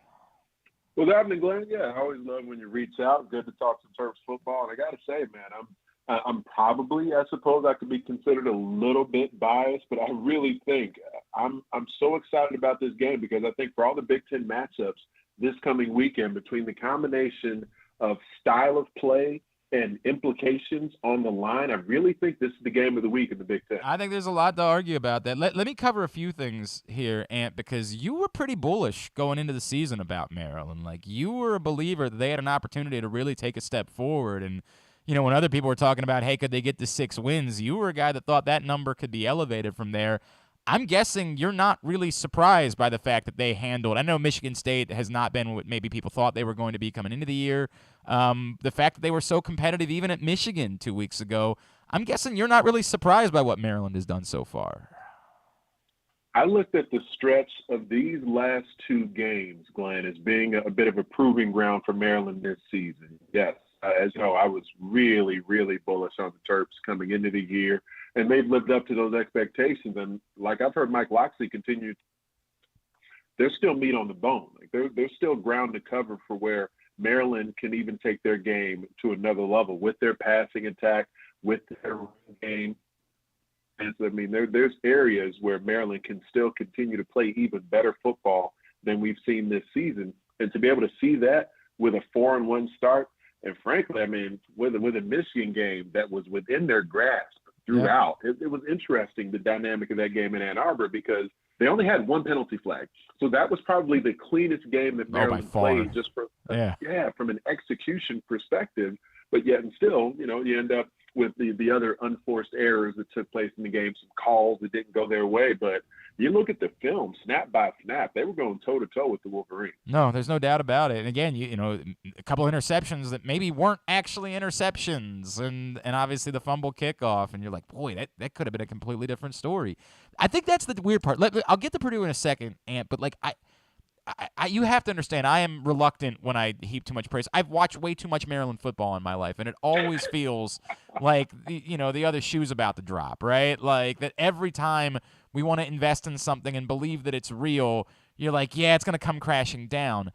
Why is this team to you different? I know the answer is probably the pure depth, that they just have more at multiple positions, and even at, like we knew they had a lot in the secondary going into it, but we didn't know necessarily that Bo Braid was going to play as well as he's played so far this season. Why is this Maryland team different than other Maryland teams that have probably made Maryland fans a bit skittish to fully jump on board? Yeah, Terps fans kind of guarding and protecting their heart, to steal a term from I think it's The Bachelor, maybe that was used on at one point. But I think that, you know, because of that history that's there, we've seen teams who've been able to win, you know, overmatched non-conference games and been able to get off to hot starts. What feels different to me about this season is the level of experience that's here on this squad, too. You've had a team who's been through the ringer together for several years now, since Mike Locksley took it over in the way that he took the program over as well, coming out of tragedy. And you've seen this roster grow together coming out of the Jordan McNair tragedy. And with that, the goal that's in mind, Mike Locksley's had a really consistent message and a very consistent approach in how they go about achieving it. And so the maturity of this football team is just beyond what I think a lot of these other Maryland squads have been over the years. And there's certainly been some teams that have maybe had some talent that's there, certainly a quarterback, receiver, maybe running back on occasion, you name it. But there's a depth of maturity on this team that even enhances the way that this talent should be, with the approach Mike Locksley is taking of consistency, of not getting too high and too low, what it can mean for Maryland even being a better team in November than where they are just starting October. So that's the crazy part, particularly when you look at how the schedule sets up. And I don't want to overlook Purdue. We're going to talk about Purdue, right? Mm-hmm. But if they get Purdue on Saturday, you see Indiana, Northwestern, Wisconsin, and I don't want to completely write off Wisconsin, but obviously they've been a mess. There's this stretch sets up that there's this kind of crazy chance for Maryland to run the table and go into Penn State, Ohio State, sitting at 8-1 and being a factor in the Big Ten race. And I know I'm getting ahead of myself, but do you see a scenario where that is plausible, that like this team really could be in this thing going into the late portion of the season? Without a doubt. There's not a doubt in my mind. And frankly, I think they're insulated, it seems to me, at quarterback. We haven't seen a lot of Billy Edwards yet, but the little bit we've seen, I've been very impressed by there. So you don't want Talia Tagovailoa to be dealing with it, whatever the knee issue is, being a little bit banged up. But with that in mind, if for some reason, similar to kind of how Penn State, you're seeing a young quarterback there in Drew Aller who insulates Penn State there a little bit. that matters for Mike Locksley and the Terps because it should allow a level of freedom for he and Dan Enos to call the offense in the way that they desire. And Talia Tagovailoa, between the physical ailment that he dealt with in practice, between the concerns and seeing what happened with his older brother Tua, he responded so well on the field and led this team so well last week against Michigan State. So that to me was just sort of the latest example of how this team is tight, this team is mature.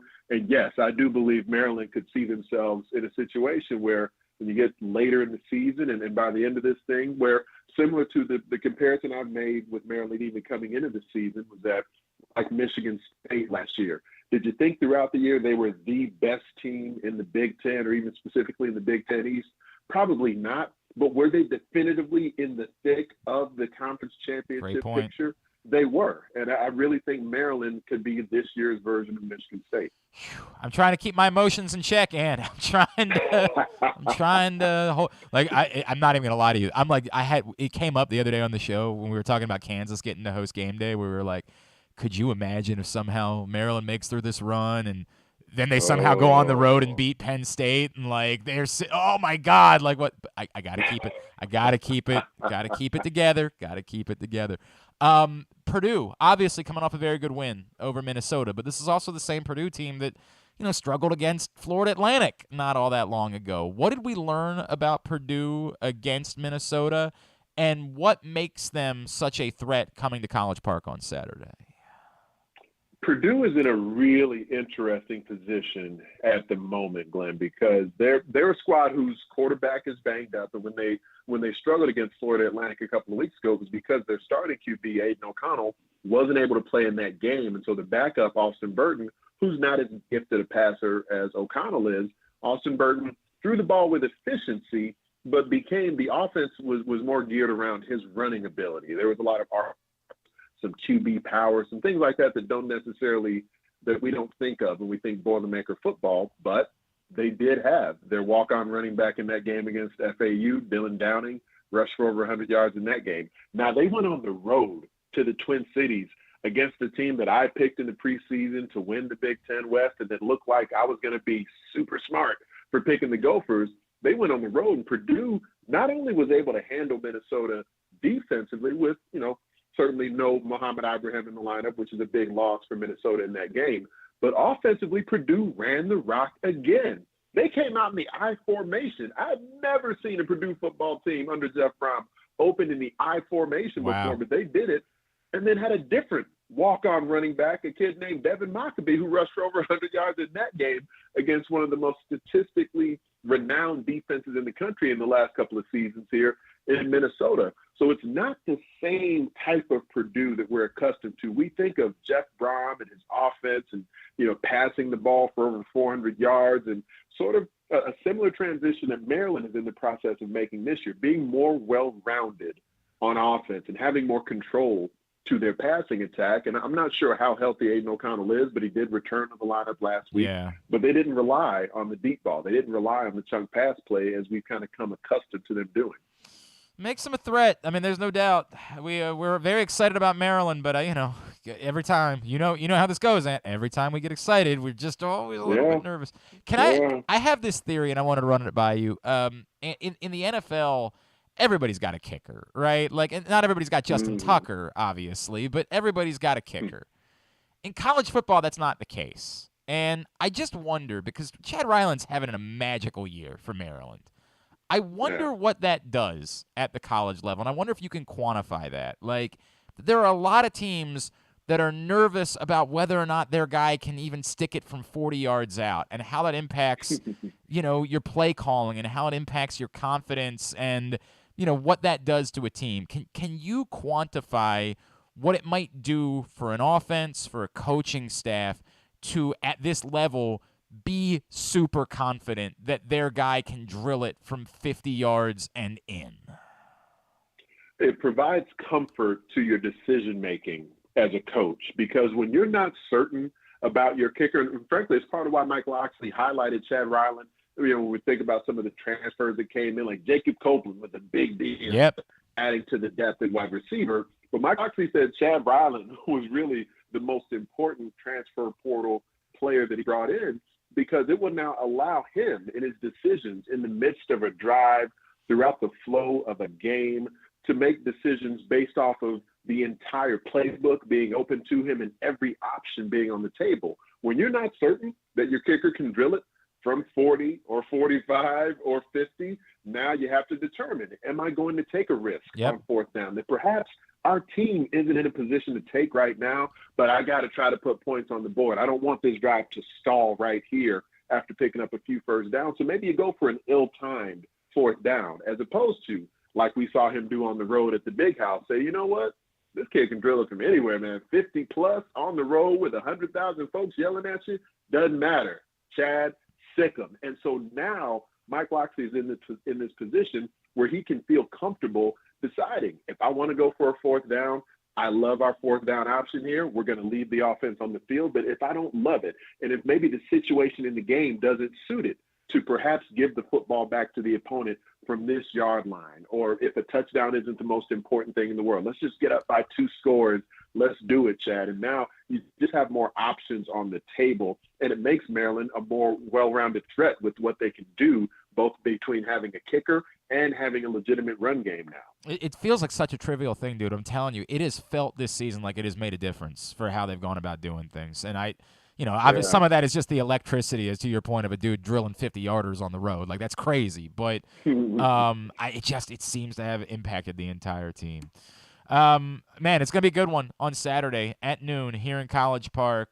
Maryland and Purdue, Big Ten Network at noon for you to check out. Anthony Herron on the call.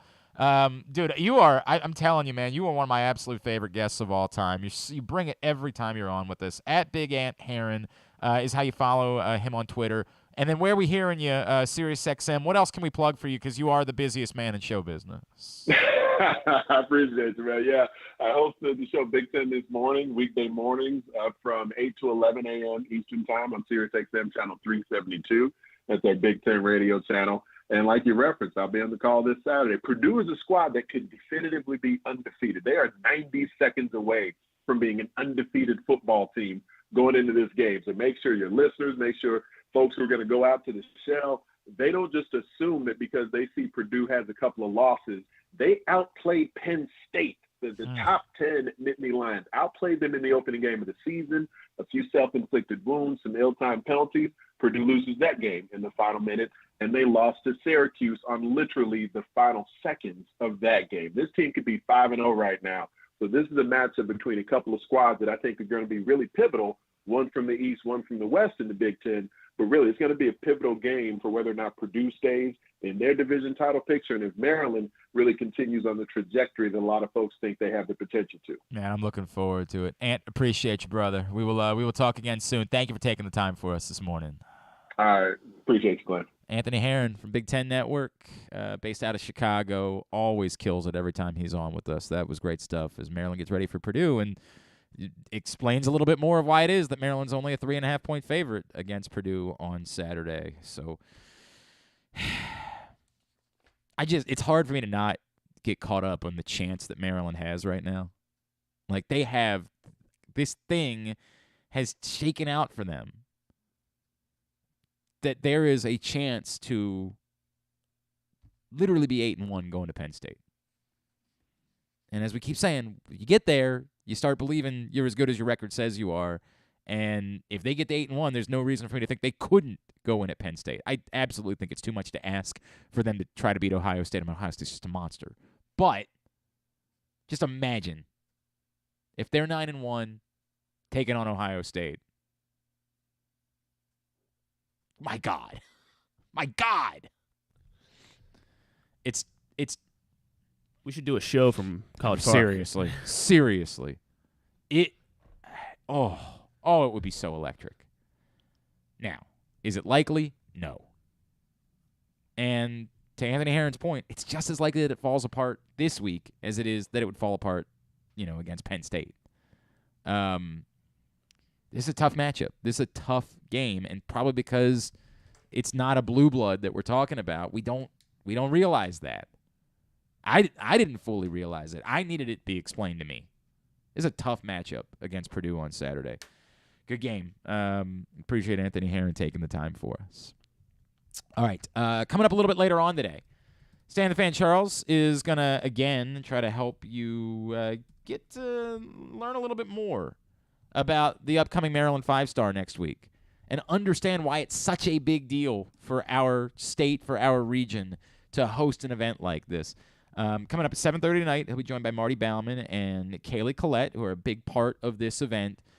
It is a tremendous world-class sporting event that happens right here in Cecil County. You can find out more by watching tonight, facebook.com/PressBoxSports at 7:30, as Stan the Fan will help preview the Maryland 5-star. If you miss it live, you'll be able to check it out tomorrow. YouTube.com/PressBoxOnline, PressBoxOnline.com/video. When we come back in, we'll get a tidbit, we'll get tubular, and then segment number 2 with the Tyus Bowser Show. That's all on the way. Glenn Clark Radio. Experience the best in Kamado Grilling, a complete outdoor cooking appliance. The Ginsu Kamado Grill allows anyone to sear, grill, bake, and smoke all types of food. Designed for efficiency and function, the Ginsu Kamado Grill upholds the enduring legacy of the iconic Ginsu brand. The Ginsu Kamado Grill is perfect to cook all year round, is great for parties, and ideal for tailgating with your friends. Reserve your Ginsu Kamado Grill today at ginsugrills.com and get $100 off on your pre-order when you use the promo code TAILGATE. That's ginsugrills.com. Reserve yours today. Stan the Fan here, welcoming back one of my favorite sponsors, the Costas Inn. And everybody around Baltimore knows the Costas Inn is a great place to go and grab crabs, steaks, salads, soups, whatever's on your mind to eat in person. But did you know that the Costas Inn has upped their game? They are now one of the premier takeout places in Baltimore. Give them a call now to order your food, 410-477-1975. That's the Costas Inn, over 4100 North Point Boulevard. Make the most out of every day in your Toyota RAV4. Available in hybrid or gas-only models. A RAV4 can get you where you want to go in style. Check out buyatoyota.com for deals on new RAV4s from your local Toyota dealer today. See Olympic athletes in action as the nation's best horses and riders compete in one of the world's premier equestrian events at the Mars Maryland 5-Star at Fair Hill, presented by Brown Academy, October 13th through 16th in Cecil County. Don't miss the breathtaking excitement of the dynamic cross-country competition or the elegance of dressage and precision of show jumping. There's also great shopping and activities, including a fresh food fest, corgi race, and a beer, wine, and spirits showcase. So come enjoy a beautiful fall day at the Mars Maryland 5-Star at Fair Hill, presented by Brown Advisory, October 13th through 16th. Learn more and buy tickets at maryland5star.us. The latest edition of Press Box is available now. On the cover, Bo Smolka profiles Ravens tight end Mark Andrews' path to NFL stardom, from his late decision to play the sport full-time through having to overcome type 1 diabetes and more. Also, inside, we introduce you to football players at Maryland, Navy, Towson, and Morgan State. And we give you everything you need to know for betting football this season. Press Box is available for free at over 500 area locations, including 60 Royal Farm stores. And you can always find the entire edition, as well as the best daily coverage of the demos, Ravens, and Terps at PressBoxOnline.com. The Baltimore County Police Department is hiring. Entry-level officers start at close to $59,000 a year with a $10,000 bonus. Some restrictions apply. Plus a great retirement plan, medical, dental, and vision insurance, advancement to specialized units, tuition reimbursement, 15 sick days earned per calendar year, and even further incentives for military members and veterans. If you have a passion for service and want a career for life, visit joinbaltimorecountypd.com or call 410-887-5542. You must be a United States citizen, possess a valid driver's license, and have a high school diploma or GED equivalent. The Baltimore County Police Department is an equal opportunity employer. If you can't listen or watch live, you can subscribe to the show via Spotify, Amazon, or Apple Podcasts. Leave a 5-star review while you're there. Or, if lying isn't your thing, we'll take a 3.5-star review too. All right, back in here on GCR. John, the Utz, Grillo's, pickle chips, they're very good. They're just not as good as the fried pickle chips are. The fried pickle chips are the greatest chip that's ever been made, maybe. I have to think about that. I've always said for a long time the greatest snack food ever made was the Old Bay cheese puff. I mean, it's perfection. Or cheese curl, the Old Bay cheese curl, I mean. It's just chef's kiss perfection. The Old Bay goldfish outstanding. Outstanding. Not as good as the Old Bay cheese curls, but because not everybody's able to have them yet, I think they've driven the demand up quite well. Old Bay cheese curls still the 1 seed as far as snacks. Chips specifically, I found out recently that apparently the Kettle Company brought back the Buffalo Blue chip, which is, it's beautiful. The Kettle Company makes a fine chip. Let me start with that. The Kettle Company makes damn good chip. Their backyard barbecue chip, it stands out to me amongst barbecue chips. The fried pickle chips are so good that I would buy 5 bags at a time. I would go to my wife, like when she was pregnant, would send me out to the grocery store for something random. She'd be like, oh, I really want some cake or some ice cream or something like that. I was buying the bags 5 at a time because I just knew how quickly they were going to go. The Grillos, of course, everybody knows Grillos is the 1 seed among pickle providers. For those of us that are in the Gherkin gang, it's my pickle street gang that I started a few years ago. We care about pickles and nothing else. Grillo's pickles are brilliant. Grillo's pickles make your heart happy. What was the Bo and Yang thing from Saturday Night Live? No, I don't think I can say that. I don't know if you guys saw the Saturday Night Live it was okay this week when it was back. They did a segment that was like making fun of all the creeps, like Adam Levine and gotcha. And it was a segment. It was like a game show. Can you respond to a woman's DM without being a creep? And whoever it was, I don't remember who it was that was playing Adam Levine, was like, "You make my penis smile," that was the joke, right? And then, so the game was, could you not be a creep when you respond to a woman? And Bo and Yang, who of course is gay, was like, "I think I'm going to win." And then the swerve is that the woman that was DMing him was Dua Lipa. And, as a gay man, he was obsessed with Dua Lipa. So he, the big punchline at the end is, your music makes my penis smile. It's very good. That's how I feel about the Grillo's pickles. They're that perfect. In any form. The spicy ones, they're all wonderful. The Grillo's pickle chips are good. But just good. They're not perfect. It's always what I say about when you do this. Lean into it. Nobody's buying these chips because they want a faint pickle taste.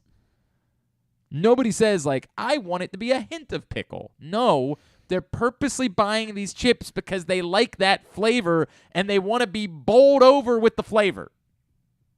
I've said it a million times. It was the problem with the pickle Doritos. The pickle Doritos were fine, but they were they were called it intense pickle. There wasn't a damn thing intense about them. We're buying these things because we like the flavor. Give us more of the flavor. Thank you for coming to my TED Talk. All right. Did you have something? By the way, not really. Yeah, I guess I'm really simple when it comes to snacks. I'm sorry. God, you're basic. What do you like? Grandma Utz are probably the best chip ever. What did you say? Grandma Utz. What is Grandma Utz? They're like Utz chips, but they're like the kettle Utz chips, I guess. Just like a plain kettle Utz chip? They're really good. Those are addictive for me. Okay. It's very basic. You're very, very I basic, apologize. bro. I mean, I like barbecue chips. Very, but that's as much as we're going to get from you is I like barbecue chips. Sometimes I like to go crazy. Sometimes I like to really get wild. And then I get a barbecue chip. Bro, John, I'm telling you, I saw a story, Buffalo Blue, back. That I have not found them yet. In fairness, I have not looked. But I saw a story recently that said that the Buffalo Blue chips, Kettle brought them back. It's the Buffalo Blue Tailgate Edition. I'm going to link you. I don't know. I need to track them down. Those chips are banging. They were baller. They were so good. All right. Tidbit is brought to you today. Tidbit from Mr. Crazy, Mr. Wildman over here. Every now and then I have a... Maybe when you go out, do you ever go out to the bar to talk to women? Sure. I don't know. I don't know what you're into. If you're right. into, whenever you and I have not had this conversation. I'm not trying to blow up your spot. Whatever you do, that's your thing. I don't know. Whenever you go out, you start a conversation, right? Right. What's your conversation starter? Probably. Maybe you're in a secret relationship that I haven't known about the entire. I don't know. I'm not. Okay. I probably need to get out more. Okay. Which I could say that. But if you're out, when you've been out, I guess whatever is happening, probably on the TV, which is probably sports. So I probably try to relate it back to that. So I don't have. You would approach a young lady at the bar and be like, if she's into it, yeah. Did you bet the Eastern Michigan Toledo matchup? Like, hey, I'm about to make probably $3 on this game. Okay, that's where you start. Right. So if you want a $3 draft, you don't ever like. There you go. Now see, now you're onto something. You don't ever walk up and be like, hey, I don't know if you've heard, I like barbecue chips. I consumed an entire hoop fish bake. So I guess I could. That's an approach. I guess I can try it. Yeah, I would not lead with the, hey, I'm Griffin. I'm a little dangerous. I'm like Russell Wilson. Sometimes I have a barbecue chip. I would maybe not. I wouldn't start there when you're trying to talk to somebody. I would maybe. Yeah, you're right. Proctor, I think you're right. Griffin with the hot takes on plain chips. You know what's good? Their best-selling plain brand. I also like white bread. I actually like wheat bread. So, okay, John. What is? But I mean, dude, Grandma Utz are great. I mean, all right, I can't. We got to. Grandma Utz are unreal. We got to get to the Tyus Bowser Show. Okay. Tidbits brought to you by the all-new Ginsu Kamado Grill. If you are headed out to the Ravens game, an opportunity for you to see the Ginsu Kamado Grill in action. By the way, are you the spokesmodel again? Yes, I am. Look at you. This Are Sunday night. good-looking spokes. This is a great opportunity for you to maybe talk to some women and suggest maybe we could go have some barbecue chips later. We can share sausage. Hey, you know what goes great with sausage? Some mild barbecue chips. You're right. I think we go crazy later. Maybe split a bag, huh? What do you say? Come out and get a sample of the cooking from the Ginsu Kamado Grill before this week's Ravens game at the Game Day Firehouse, located at the Firefighters Union Hall, just west of the stadium, 1202 Ridgely Street. You can stop by, try some food, and enter to win a Ginsu Kamado ceramic grill and $500 worth of grilling meats. Pre-order your Ginsu Kamado Grill, ginsugrills.com. Use the code TAILGATE, and you'll save $100 when you do. All right, first one I have is from Jay Cutta. He's a Chicago, sports statistician guy, but he follows the White Proctor Sox. made a funny. All right, what is it? Griffin needs to step up his game when he talks to women. Hey. Yeah. Hey, wait. No doubt. Wait. Hey, you know that Bert from Sesame Street? He's my dad. See, we've got the same eyebrows. Damn, John. That was good. That was good. Yeah, the old school Joe Flacco eyebrows going on. And Joe's the most handsome man on the face of the planet. Got that going so it's a compliment, for you. I guess. Yeah, right. All right. Go ahead. Thanks, John. But he pointed out since July 26th, 1932, the Chicago White Sox have exactly 7,070 wins and exactly 7,070 losses. That's crazy. It is crazy. And it was also that day. I feel like Tracy Morgan saying, that's crazy. Tracy Jordan, I guess, is really. No. What was his character? Brian Fellows. That's what that was. When he was Brian Fellows on Saturday Night Live. That's crazy. Sorry. I should probably not do that impression many more times. Go ahead. It was also the same that day, July 26, 1932. It was also the last day of Hall of Famer High Pockets Kelly, also known as Long George Kelly. It was the last day he played that was his final Major League Baseball game that day. Okay. Which was a fun one. I just really wanted to share that. Okay. About High Pockets Kelly. And then also Sarah Langs pointed out earlier this week, while she was comparing like Albert Pujols and Aaron Judge, because Albert Pujols had hit like more home runs than Judge had like up until a couple days ago. So now since August 14th, like since that day, Mike Trout, Aaron Judge, and Albert Pujols have all hit 16 home runs. Second, well I guess fourth technically on that list, Anthony Santander has 13 home runs since August 14th. Okay. So cool. Good guy to have on the team. Yeah, I mean there's like. This is the problem with it. It goes back to the conversation I was having earlier. Where I like Santander, and I thought in many ways he was probably the most consistent player for the Orioles this season. But at the same time, you go back and you look at the numbers at the end of the year, and you're like, yeah, but he's still a 240 hitter. Like, he had a decent 318 on base percentage. It's not like it's bad. It's not atrocious, but it's not electric. I mean, the power is the one thing that's kind of redeemable where you're like, I say redeemable, that's unfair. The power is the one thing that's plus, right? Where you're like, yeah, you want to keep 30-plus home run guys in your lineup, but Are he and Mountcastle redundant? Can you afford to have both of those guys in your lineup being just, and not 50 home run power, 25 to 33 home run power? Like, can you afford to have a lineup with both of those guys? It's a very frustrating picture that I'm looking at with the Orioles. Yes. And then finally, my question will be with the Orioles season officially in the books. I wanted to see if you could name the top 11 Orioles based on Fangraphs WAR. For this season? For this season, yes. There are 4 pitchers. So the top 11 is 4 pitchers. There's 7 position players. So Batista? Batista is at the very bottom at 1.4. Sounds like he's on the list. He is on the list. Thank you. That's what I was looking for. He is in the top 11, 1.4. Dean Kramer. Dean Kramer was the highest rated pitcher, 1.8. Yeah.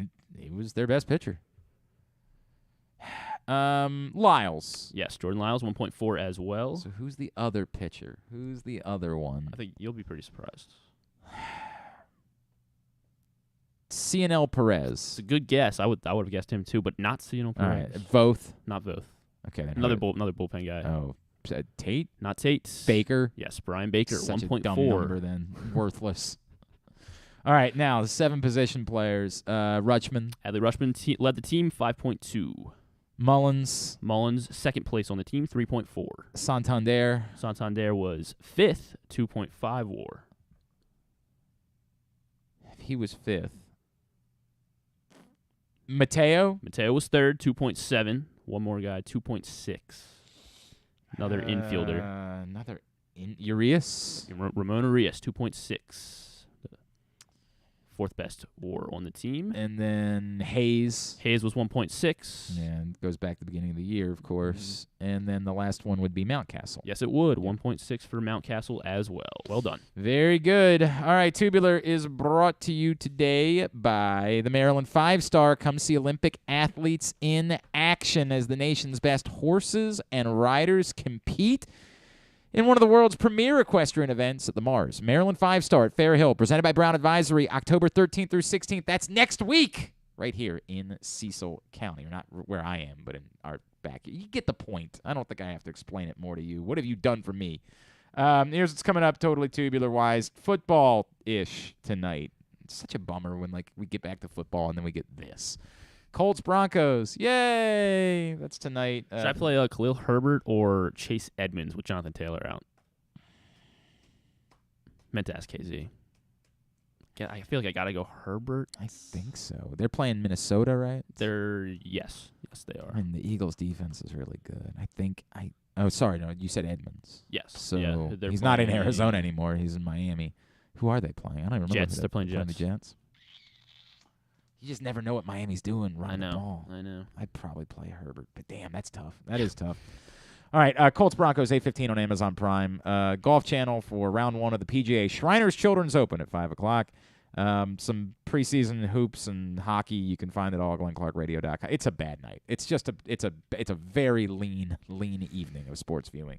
Anything non-sports-wise? Take the under on the Thursday night football game, and then you can watch. Yeah, it. I guess. Anything? Grey's Anatomy season 19 premiere. Yeah. Let's see. Jimmy Smits is going to be on James Corden. Why? Senator Organa. Promoting NYPD Blue? Yeah, I think so. Okay. Or East New York, maybe. I think that's. I don't know what that is. So some new network show. New episode of Atlanta. Penultimate episode of She-Hulk on Disney Plus. Okay. I need to get into. There's so many things. I'm still finishing Dahmer, and then I promised Proctor that I would do Welcome to Wrexham next, but I still haven't even started She-Hulk. Yeah, I watched the first episode or two, I think, and it's cool. Bruce Banner's in the first episode. I'm not sure if he comes back, though. All right. So the first episode's, decent. It's what it is. Yeah. It's what it is. Thanks today to Rocky Boiman. Thanks to Anthony Herron. Thanks to Ken Zalis and to Marty Mornhinweg. We'll get it all up in the greatest hits section of the tab at GlennClarkRadio.com. Tomorrow on the program, Stan the Fan will be in studio. Bo Smolka will join us, and I believe Mike Tirico will join the program tomorrow as he will be on the call for Sunday Night Football. I love Mike Tirico. He's one of everybody knows my 3 guys, Harlan, Eagle, and Tirico are my 3 favorites. Those are my dudes, and we've had them all on already through 5 weeks this season. People think it feels like I'm taking it. I like Nance. I just don't like him as much as the other guys. But he's also been incredibly kind to us over the years and has always come on with us. And I feel really bad about that. But those are my three. Those are my Tirico's guys. the guy when I was in like middle school, like when I realized I wanted to be a broadcaster because of him, because he was like calling the national championship game, like Alabama, Notre Dame or something. On one night, the next night he was calling Duke, North Carolina basketball. And I was like, that's the best. It was dope. All right, thanks to everybody at PressBox, all of our great sponsors and partners, including the Baltimore County Police Department, Glory Days Grill, Royal Farms, Costas Inn, the Maryland 5-Star, Guilford Hall Brewery, Great 8's Memorabilia, the FanDuel Sportsbook at Live Casino and Hotel Maryland, Maryland Vascular Specialist, the all-new Ginsu Kamado Grill, the Baltimore Orioles, your local Toyota dealer, buyatoyota.com. Thanks to Griffin at Griffin_Bass. Follow us Twitter, Instagram, and TikTok at Glenn Clark Radio. Have a great Thursday evening. Go nobody. Duke sucks. Ohio State sucks, too. We leave you today. Segment number 2 with the Tyus Bowser Show with special guest Mark Andrews. Welcome back into the Tyus Bowser Show. Press Box and 105.7 The Fan. Tyus Bowser, Mark Andrews, Rita and Glenn, live from Guilford Hall Brewery in Station North. What a place this is, man. We've been out here twice now, Tyus. Oh, yeah. Rita Great comes place. out here, I think, like I every... love this place. Yeah, because I'm not far from here, so I love this place. This place is so good. I did not order glizzies this time. No glizzies, man. No glizzies. But I stand by it. The sausage platter is outstanding. They got an amazing beer list here at Guilford Hall Brewery. The Guilford Lager is excellent. The giant pretzels, I think they're going to bring another one of those up to the table this week. This is Oktoberfest. You see her over there drinking her beer with a straw like a weirdo? Hey, man. Hey, I don't drink, so I mean, if that's the thing, then that's the thing. No, It's don't not? support this. Oh, okay. It's It is bougie. completely, it is not bougie. Were you supposed to chug it or something? It's. Yes, I prefer Okay. that. Okay. I don't chug. Like, first of all, I miss my mouth all the time, so now I don't have to do that with a straw. That's a good excuse, I guess. We love Guilford Hall Brewery. October 29th, 7 to 11 p.m. They got a Halloween party, costume contest, great music, and it's free. You can just show up, hang out here October 29th for an awesome Halloween party. GuilfordHall.com is the website for you to find out more. All right, Rita. Yeah. You want to get into? Rita wanted to play this or that this week with you and with Mark Andrews. So I don't know where we're going. I'm actually a little bit nervous. he doesn't Me know. too. I'm a little nervous. Yeah, right. I mean, you kind of asked one question, but that's okay. We'll move. I'll switch it around a little bit. Okay. All right, so I want to know, and this is for both of you guys. I think I know the answer for you, but I want you to make sure. I want to know anyway. Are you guys shy and or private, or are you more like extroverted and open book? Super shy, super private, very introverted. I feel like the show has just extroverted you a little bit, though. No, this show has been great for me, man. It's the opportunity for me to express myself and show people who I really am. So it's been awesome. I knew that about you anyway. Mark? Definitely shy, a little bit of an introvert. I'm a little bit private, but I have a close group of people I really trust that I have around me and I can open up to. But yeah, I like to have fun too, though. Again, is there an option for football psychopath on that list? Like shy, outgoing, or football psychopath? Because I feel like that's the one. Hey, it might be. That. It's very Virgo of you, by the way. All right, do you guys curse? Do not curse. I've never heard you curse before, Tyus, by the way. But you've never been on the football field with him either. I'm talking about, see, to me, those are two different people. I could be wrong, right? I just feel like y'all got like some type of like different personality when you play football. So you talking about everyday life? No. It can be both, right? Do you curse on the football field too? Like, Phillip Rivers was a in certain dude. situations. Phillip Rivers never cursed. Yeah. Like he would say dang nabbit and said stuff who? like. Phillip Rivers would never curse. That's definitely not true. Oh, you heard him? I played against him twice. For real? And he said a cuss word? I've heard a lot of stuff. Oh. I've heard a lot of stuff. From him? Yes. Okay, I stand corrected. So do you curse? Hang on. What gets you to curse on the field? Yes. Specifically. Me personally just having a bad play, bad moment. Just the situations of the game. Yeah, that'll probably be it. What if hypothetically someone threw an insane roughing the passer flag on like Brandon Stevens late in the football? Again, hypothetically. Like what if something, because that would never happen, but what if it did? Would you curse then? I mean, in certain cases, yeah. It'll just come out. It'll just come out just because. But You should ask. Like I said, outside, like here and stuff. I wouldn't.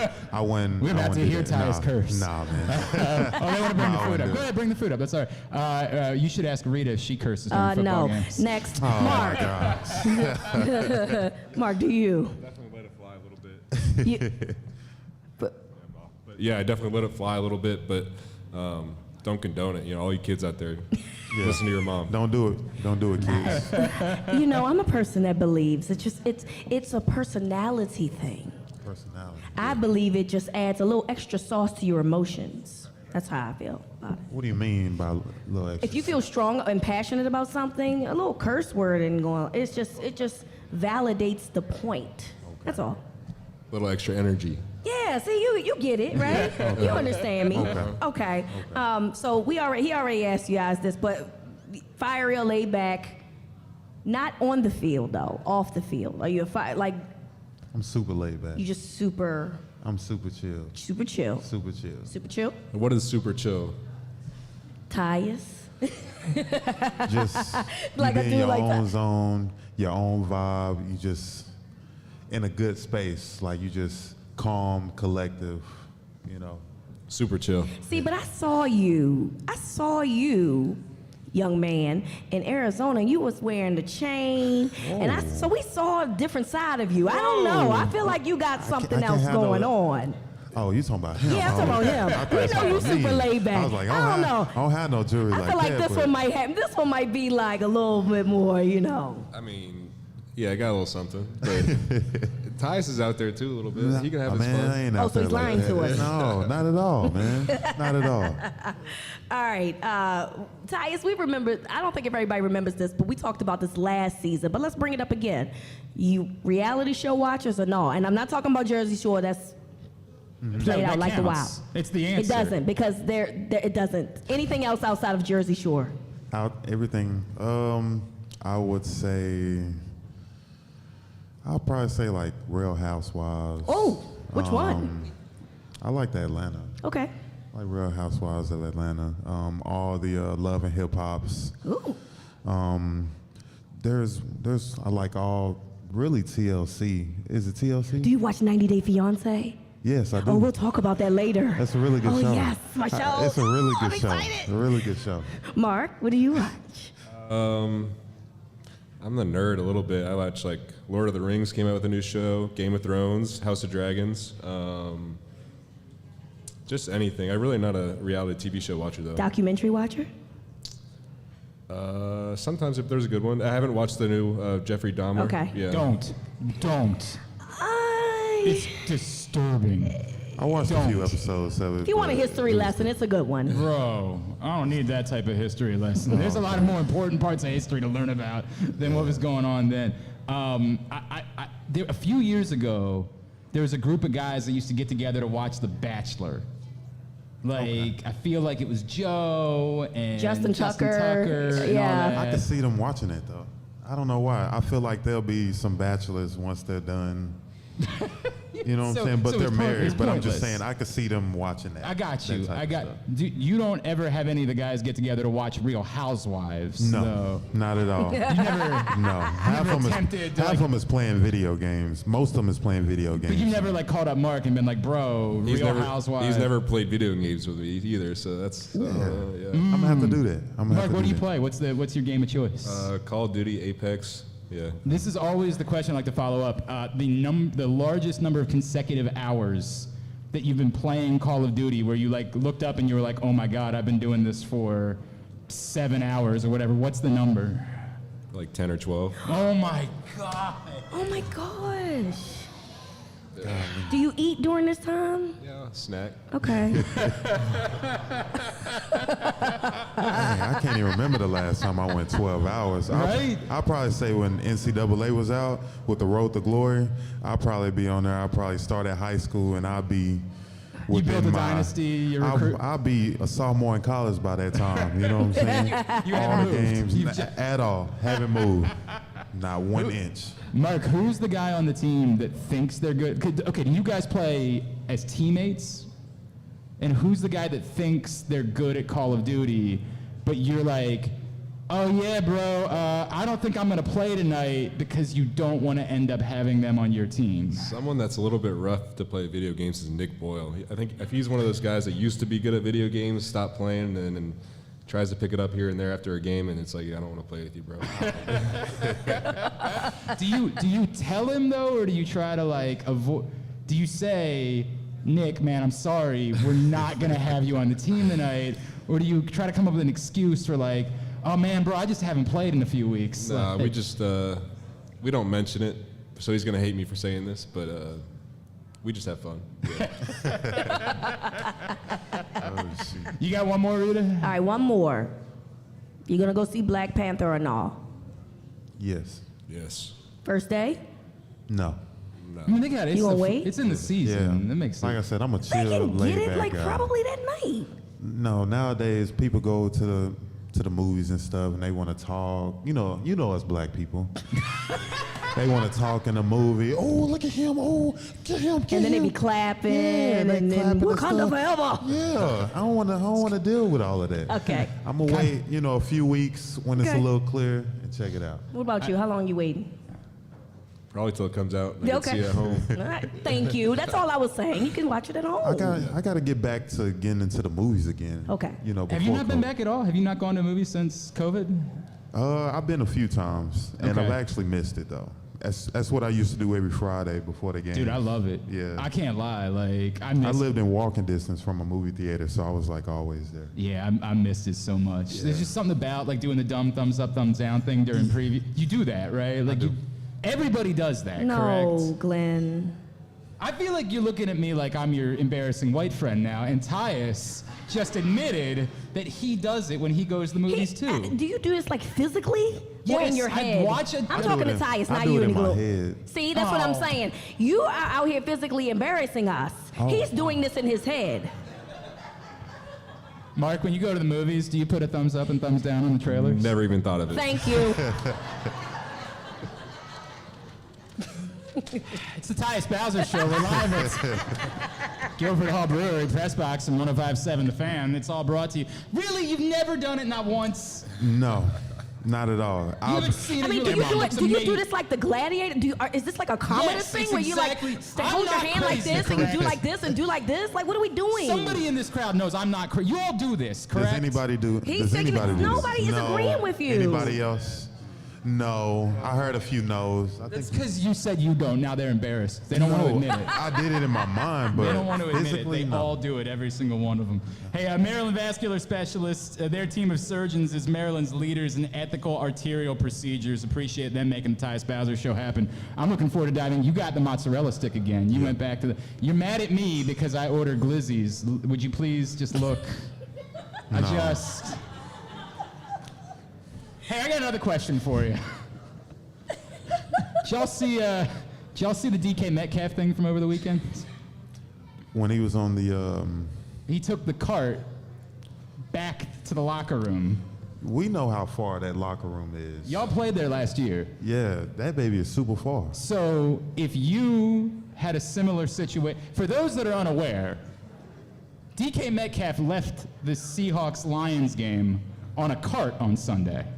And considering it's DK Metcalf, a lot of people were very concerned about why DK Metcalf would be leaving on a cart. And we got our answer.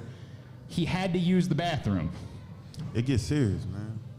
If you were playing in Detroit and you had to go to the bathroom, would you A, take the cart to avoid doing the shuffle? Clinch walk. Yeah. Correct. Yeah.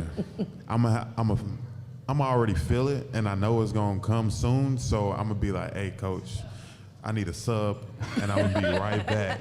But are you calling for the cart? No, I'm not calling for You're no gonna- card. That's too much. But in Detroit it's that far, I mean, it's the quicker way to get there than you walking. We're putting out bad omens right now. It's bad. It's That's bad fair. yeah. That's a good point. That's fair. Yep.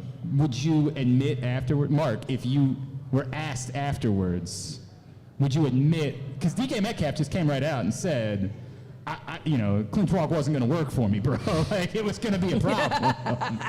Mark, would you admit if somebody was like, man, that's weird. Mark was missing for the entirety of that drive in the third quarter. I wonder where he was. Would you say, everything's fine, just had to hit the bathroom. You're not catching me lacking like that, ever.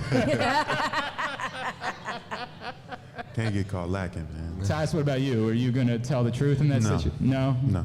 You would just rotate it out for a couple plays. Hey, I was just rotating, man. I needed a breather. That's all I needed a good breather. Nothing more than that. That's it. Have you ever had a situation unfold during a game? No. Okay. Never. At any level? Ever. I've seen it from somebody else, but me personally. Well, when you no. say that, you mean somebody else is going back to the bathroom or something occurred on Something occurred. Oh, God. Well, what do you do? Like, what do you... Just leave, man. I feel like you have to say something. Like, They know. They see it. They feel it. oh, God. Oh, God. So, I mean, at that point, it's like, There's so hey, many man. people eating here right now. I'm so sorry. Yeah, I apologize, people, but yeah, it was bad. Mark, I'm guessing based on your last answer that you would say it's never happened. Never at any point in your football career have you... Never. Never could, never would. No. In any circumstance. No. Would you ever have to deal with that? No. Definitely never happened to me. I just want that to be stated for the record. Never. I'm like Mark. Never, ever happened to me. I don't have a bad story that people might bring up. I'm sure you do. I'm sure you do. You just don't want to tell nobody. Never happened to me, and I would appreciate if you would leave it alone. Thank you very much. I don't know why it is that you're still getting after me about this. It's never, ever happened to me. So do you want to talk about it? Do you No, want to talk it's about it? Let's talk about it. I always like when you get to that moment. Yeah, man. Tyus has a thing where he likes to like get me to open up. Yeah. And use this as a time. This probably isn't the best therapy situation to open up and talk about this embarrassing moment, but I mean, if you want to, you can. Is there anything else embarrassing that's happened to you on a football field that you'd be willing to share publicly? No. Okay. Not at all. Mark? Not that I can think of right now. All right. We tried. They're taking it to the grave. I understand. I'm not telling either. Mark, I read, did you and your brothers used to box? Did I read about that? Yeah, we definitely do. Like, we'll put on the boxing gloves, get on a tennis court in the backyard and kind of just go after it. You say do. You're saying this is something that still occurs? Oh, yeah. You go home in the... Hang on a second. How old are your brothers? 32, 30, and then my dad gets in there sometimes as well. Wow. So your dad is boxing too? Yeah, I mean, I'm not going to knock my dad out. When you say that, have you ever thought about it? Have you ever, I might need to show the old man I'm in business. He could hold his own, but if we got it to that point, I think it would get a little dirty on his end. Is it just like, hey, I need to get a workout in, let's go spar? Or is it like, hey, you said something mean to me in a tweet, this is how we have to handle this as men? I think early on when we started fighting, I think my brothers, probably it can get a little more serious, but it's turned into more so like hand fighting, seeing hands. That's big for being a tight end, being a receiver, being able to swipe hands down, being able to see that with your eyes real quick, and just body movement, body awareness and control. I think boxing is a great sport for that.